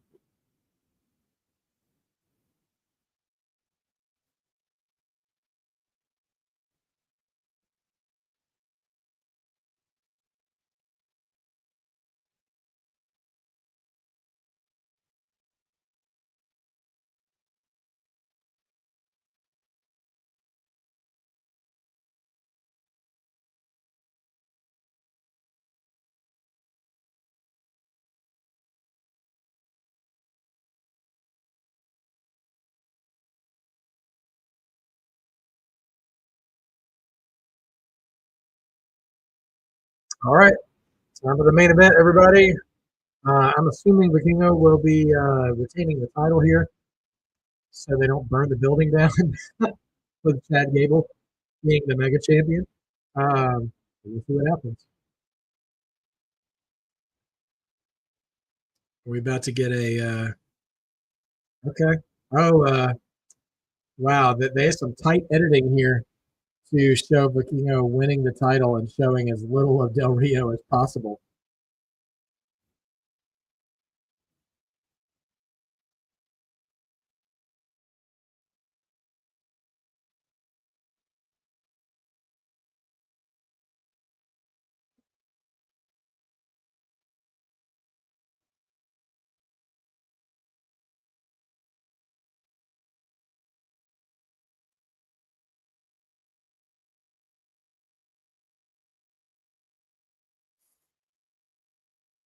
Unlocking the dark arts of Lucha Libre.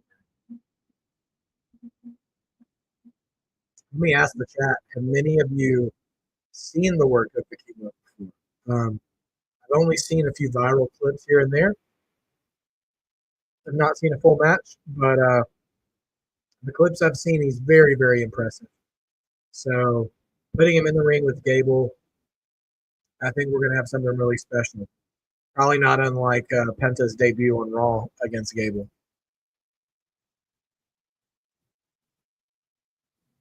Reba.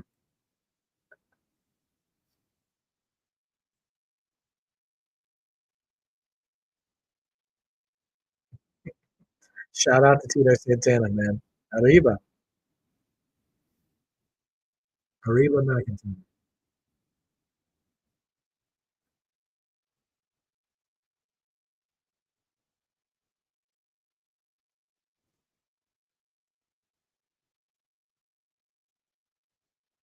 Wow. He once held this title for 833 days.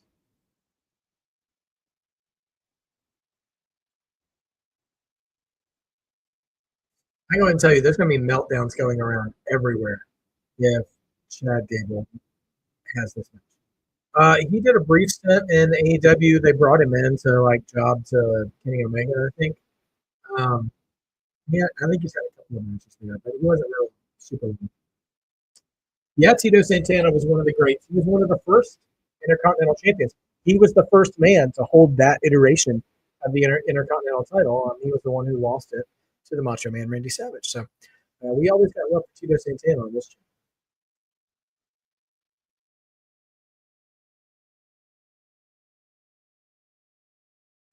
We've got the little dum dum dum dum dum anticipation music as the guys are walking to the tunnel. The green belt was a good.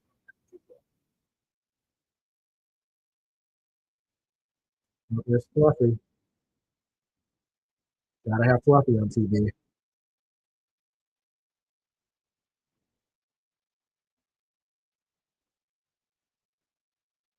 Uh, all right. It's Gable time, ladies and gentlemen. I gotta say, he's come a long way from the American Alpha days with Jordan uh, and the long hair. But you know what? Oh, they're giving him the "You Sucks." That was a good idea by Def Rebel to put in the "You Suck" beat to the song.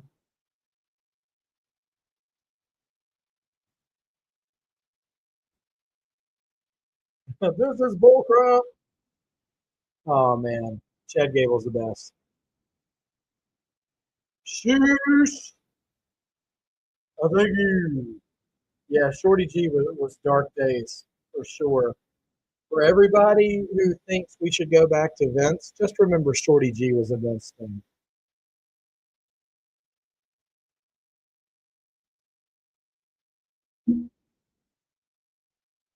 Yeah, I wish his team with Shelton had lasted a little longer. They had good chemistry as well, but they were never treated very seriously.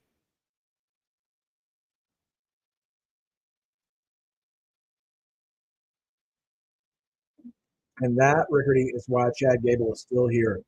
He can make anything work. That's the key to being a successful pro wrestler is making anything work. Um, because that entertainment value of this industry is undeniable.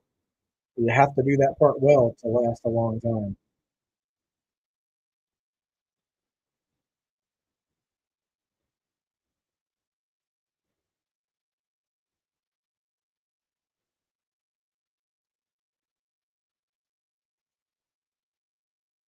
Hmm. I'm not trying to be a hater, but I feel like Vikingo deserved a bigger pop than he got. Am I wrong? Did it seem like the crowd was just a little about Vikingo? Like they were really hating Chad Gable, but I don't know, man. So Triple Mania, yeah, August 16th. That'll be 2 weeks after SummerSlam.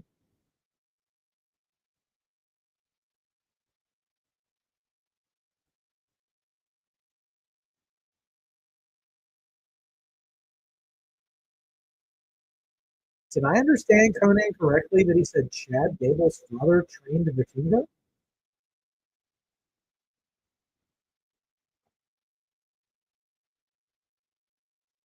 All right, the crowd's waking up for Vikingo now. Just needed the helmet to come off, I guess. I don't know. All right, Lillian's here with our announcements.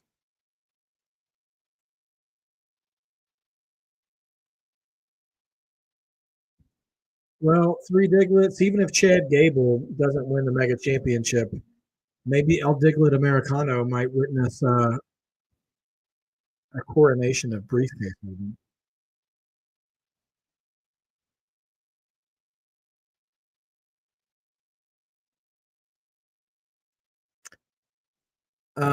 Answer me something, fan. Is Vikingo even shorter than Chad Gable?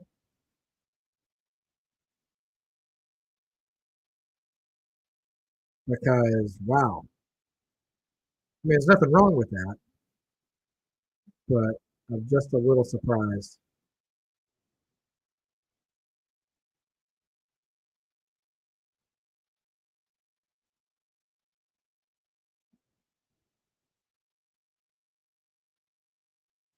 Yeah, if we had Vince, Vikingo would be in the cruiserweight division. He wouldn't be headlining a show. I'll tell you that right now. Even a show like this, he'd be a first match guy,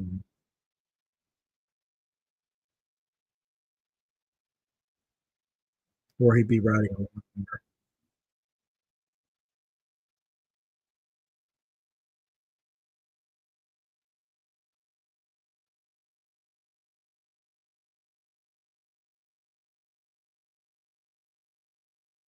All right, here we go, guys. Main event time. Let's do this. I did predict Vikingo to retain. Um, we'll see what happens.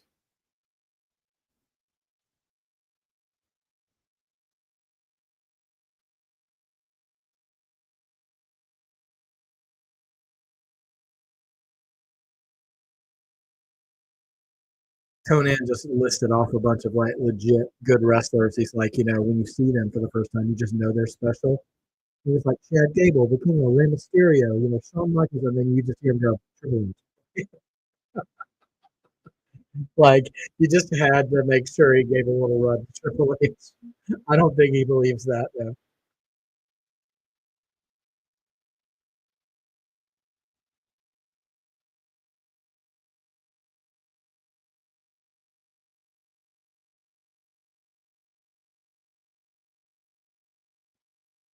Thank you. Still plenty of booze for Gable in the crowd.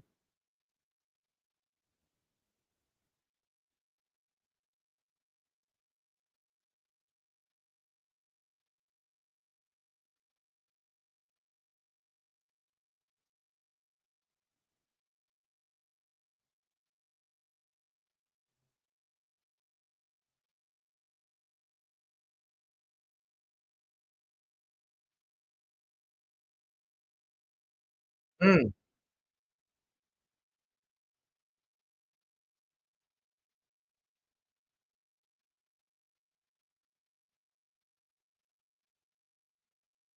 okay, Maestro Cradle only gets two.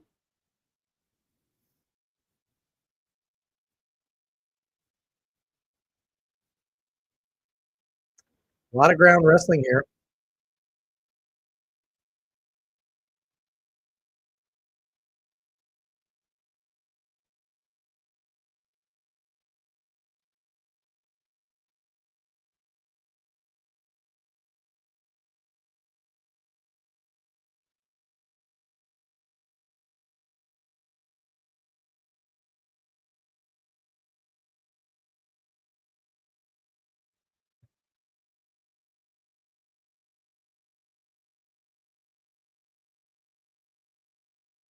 Let's go, Gable. Gable sucks. Okay, Sophie. I don't think Lola Vice is leaving NXT anytime soon. I think the women's division on the main roster is too crowded, and Lola Vice has a chance to, be in title contention now that so many of the top tier ladies have left. So, Manuel Roman Morales. Born in '97. Boy, I feel old. He was he was not alive for the formation of the New World Order. That is something.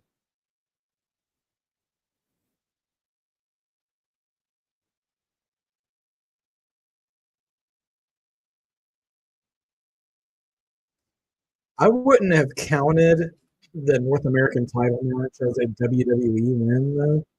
I mean, I know Laredo Kid was the representative for AAA, but that was three WWE stars and one AAA star. So I haven't really thought about that one, but nevertheless, I think the King will probably still takes it.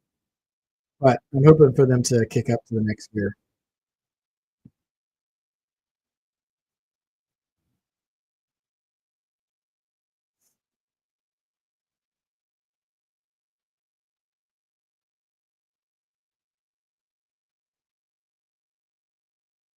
Oh, armbar reversed into the ankle lock.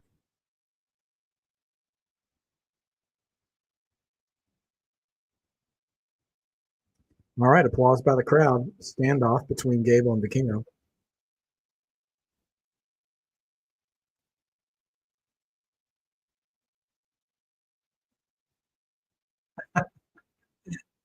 Conan just that's real wrestling right there. You don't see that a lot anymore. Okay, Rickardy, you're right. Okay, so it was Kenny Omega. He was it was Kenny Omega that Vikingo faced.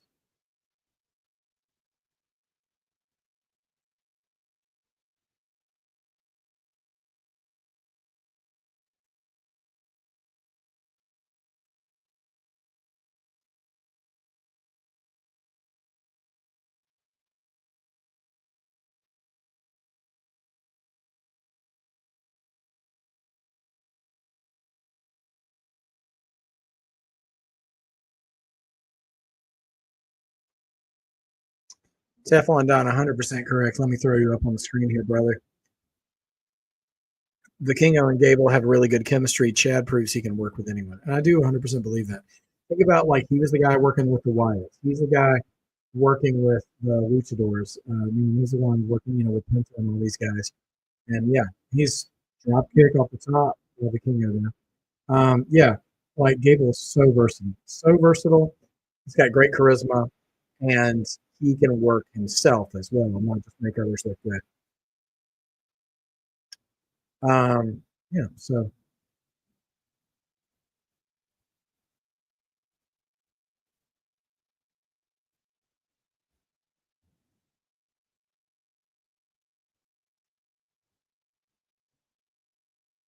hmm, I don't know what Vikingo was doing there. He was all tied up in the corner.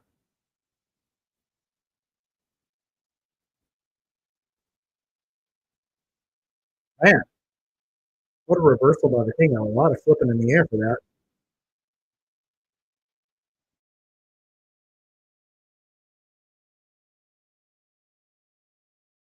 Crowd clapping up. Oh man, a meteora, and they go through the bottom rope. Wow. I will say this: so far in the match, this is my introduction to Vikingo in the ring. He doesn't seem to play to the crowd a lot. He just kind of seems focused on the work. And I feel like if he fired up a little bit more, he could do that. Oh my gosh. 450, or was that a 630 to the outside to a standing Chad Gable? Wow.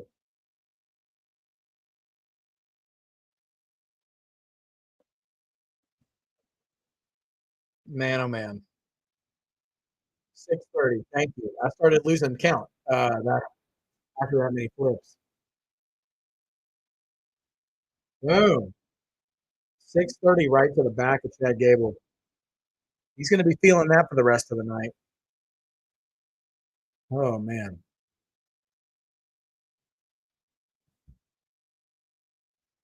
Yeah.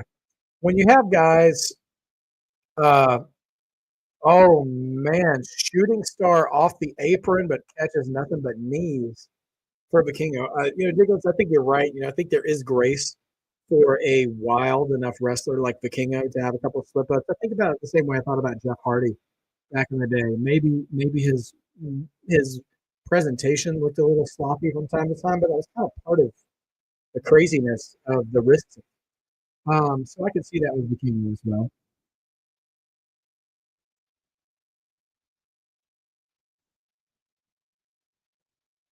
Smack to the steps.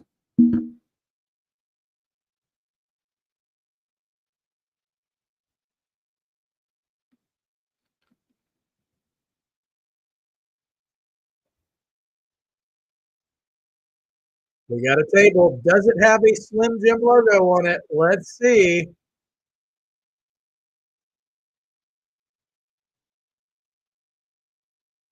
Nope. Slim Jim only paid for the main roster.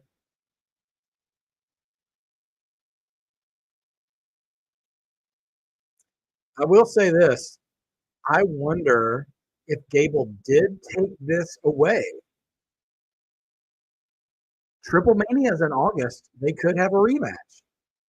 Sophie mentioned there could be a rematch at some point. I mean, could you imagine Gable going to Mexico as the champion?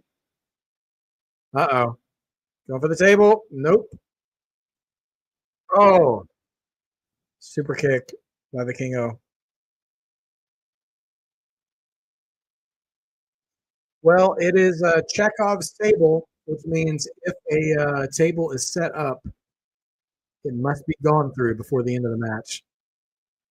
100% three Diglets. If we're doing more than one match, do it here and then Rocky IV this thing, but in reverse, where Vikingo, gets the match in Mexico. Oh, that would be crazy. He absolutely is world champion quality. I mean, I oh man, the longer this match goes, I know I predicted Vikingo, but I really would like to see Chad Gable get something here. You know what I mean?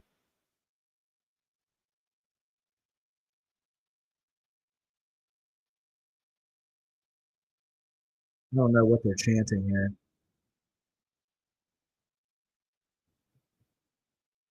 Also, chat donation from our guy Three Diglets, who says, "Sorry, Diglets. If there is a rematch, let Gable get the title today. Make things interesting." Of course, absolutely, my friend, absolutely.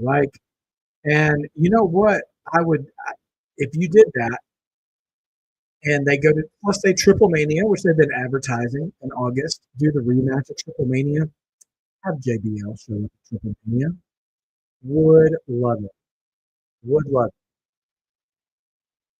it. I know Chad Gable and all of the gimmicks he's done. The man has more than earned a singles title run. Deadlift German suplex. Come on, like guys can't do that. They're just like he is special. Did he just say that was Trace? Love it.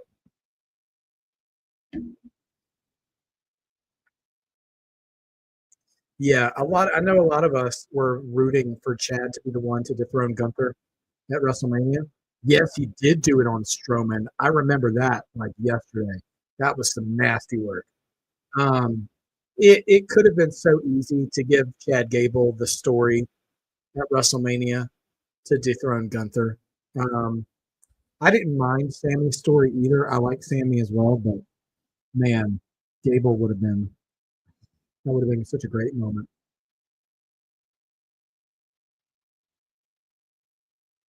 Right, exactly, Sophie. Because I think they're still building. I think they're working on a world title story for Sami Zayn. Maybe next year, sometime. I think they're planting the seeds for it already. Oh, what a slam! Okay, giving the old signal. Oh, reversing the blow into an armbar over the top rope.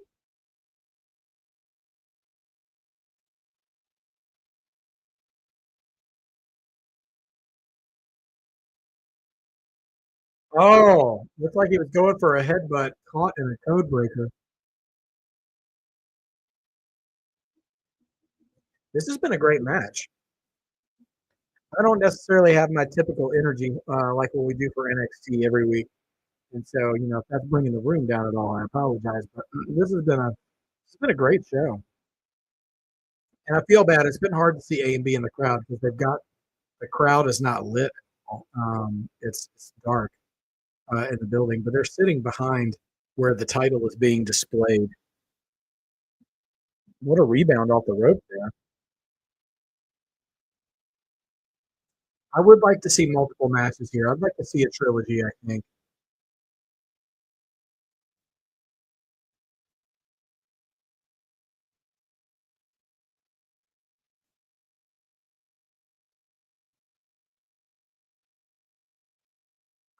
I'll tell you this right now.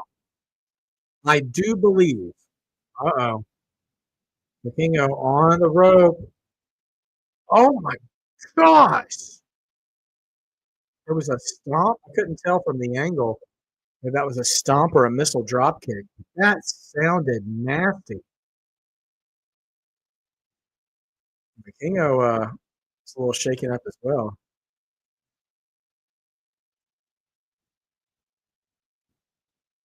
Jeez. Smack of that sound. I, I'm starting to wonder that if Chad Gable manages to take this title, if Dom doesn't also drop the Intercontinental title to give them something back, to give AAA something back. It would be nuts. Okay. Is he going to do like a moonsault from the outside middle rope? What are we seeing? Oh, was that a Phoenix splash? Wow. Wow. Um, yeah, we're absolutely getting a chaos theory from Chad Gable. I mean, Vikingo is the perfect size to take one. More of this is awesome chance. Gable's been kind of crawling around a little bit though. Not a ton of offense from him right now. Handspring picked him up in a backslide position. Now gory special. Razor's Edge. Oh, Niagara Driver. According to Corey Graves. Great move. Great moves in this match.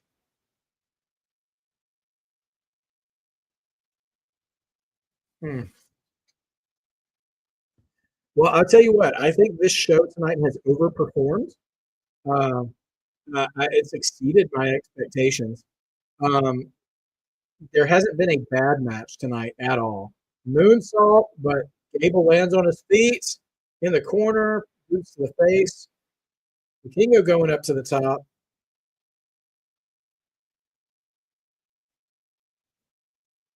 Now he's going up top. What's he going to try with Vikingo up here?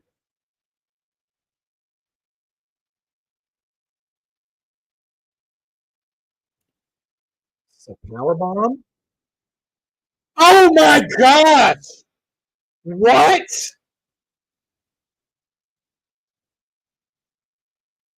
I'm stunned. Can he move? 2.9.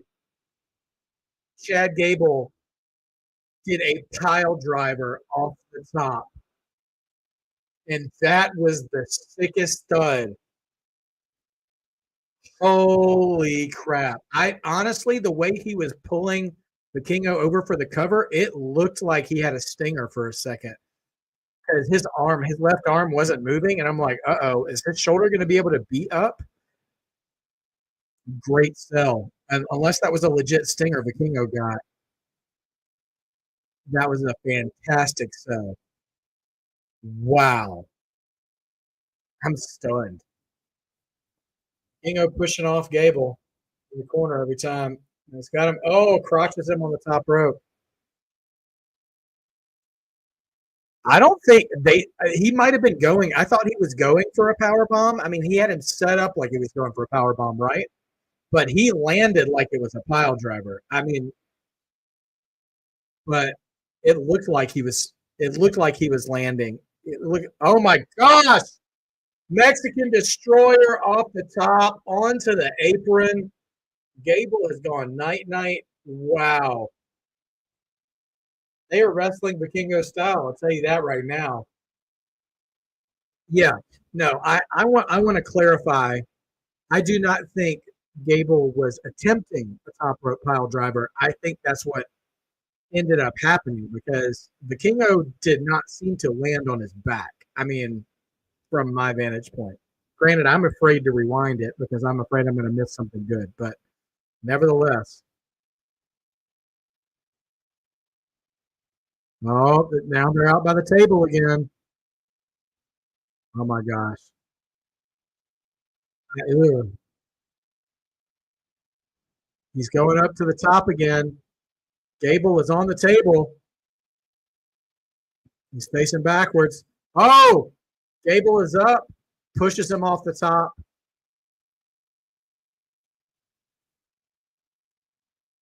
Smacks him on the steps.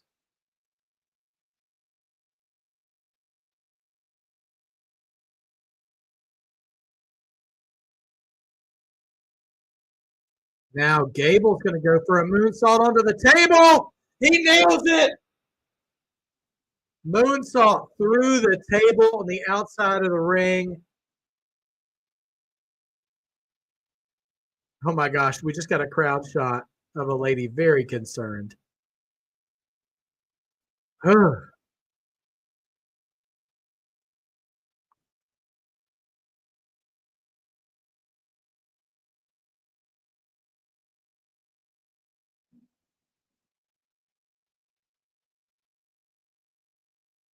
Man. Wise words by Conan. There's no loser in this match. This has been match of the night. This has been spots have been crazy. This and the opening match, both been wild work. Here they go.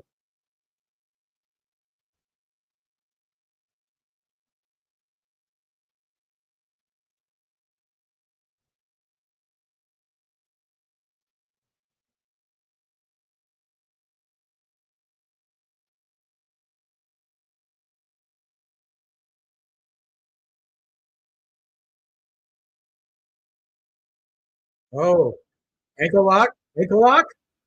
Vikingo's trapped in the ankle lock in the middle of the ring after missing a roundhouse kick.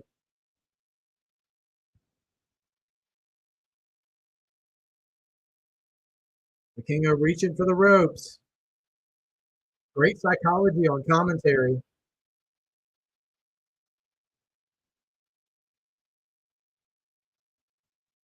Going for the too much rotation on the German suplex. Vikingo now with the kick.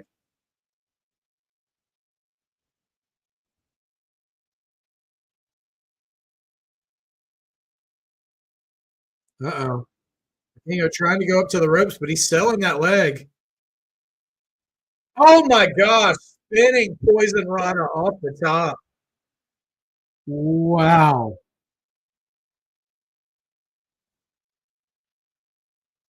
Running.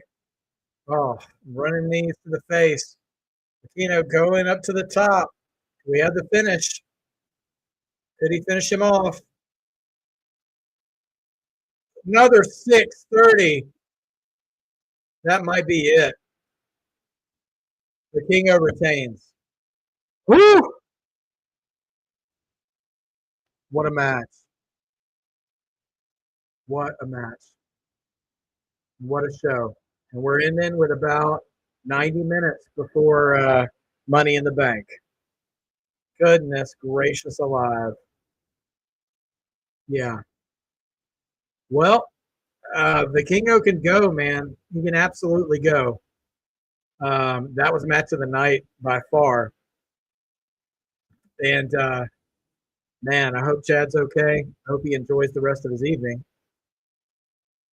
Oh my gosh. I gotta say, I feel like the men's ladder match may not be the first match of the night. Call me crazy. Man, that was brilliant. Well, what a show. What a show. Worlds collide. Opening 6-man was solid. We have now booked an Intercontinental title match for Money in the Bank here set soon. We've got the crazy main event. The North American title match was great. The oh look, AAA, all the guys coming out to celebrate Vikingo. Great sight here. Poor guys, like you've got people filing out of the building because they're trying to get to Money in the Bank already. Excellent show, guys. Conan putting over Chad Gable big time on commentary as it looks like we're fading out.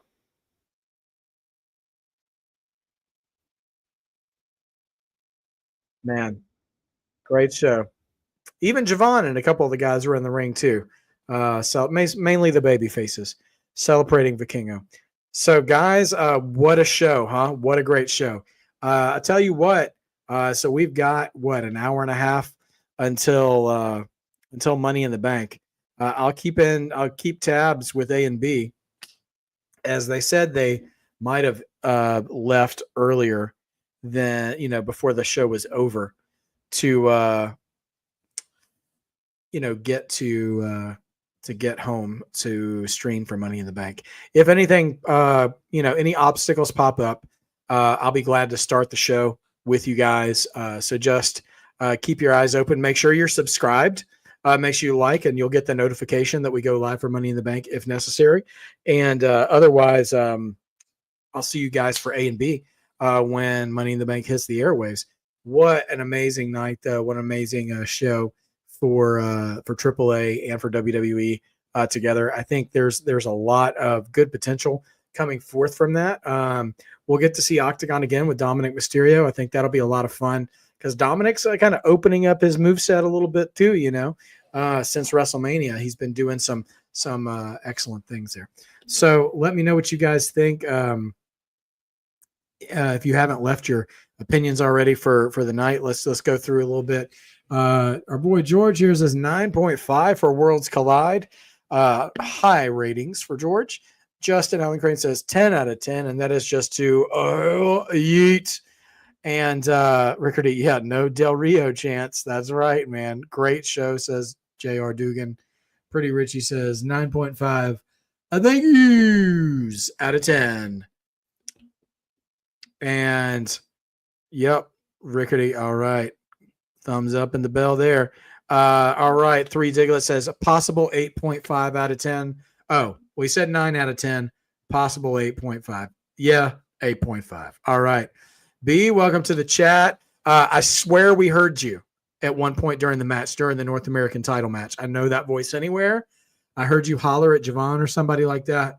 10 out of 10 for B. Are you guys on the way home now? If not, if you run into anything, just text me. I'll be glad to start the stream and pass over to you guys. Probably did. I was loud as heck. Yes. Diglets B, I heard you say, oh, we know that anywhere. Absolutely. So I hope you guys had a great show.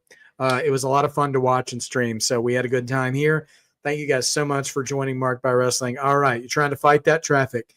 Oh, isn't that the story of living in LA? To live and drive in LA.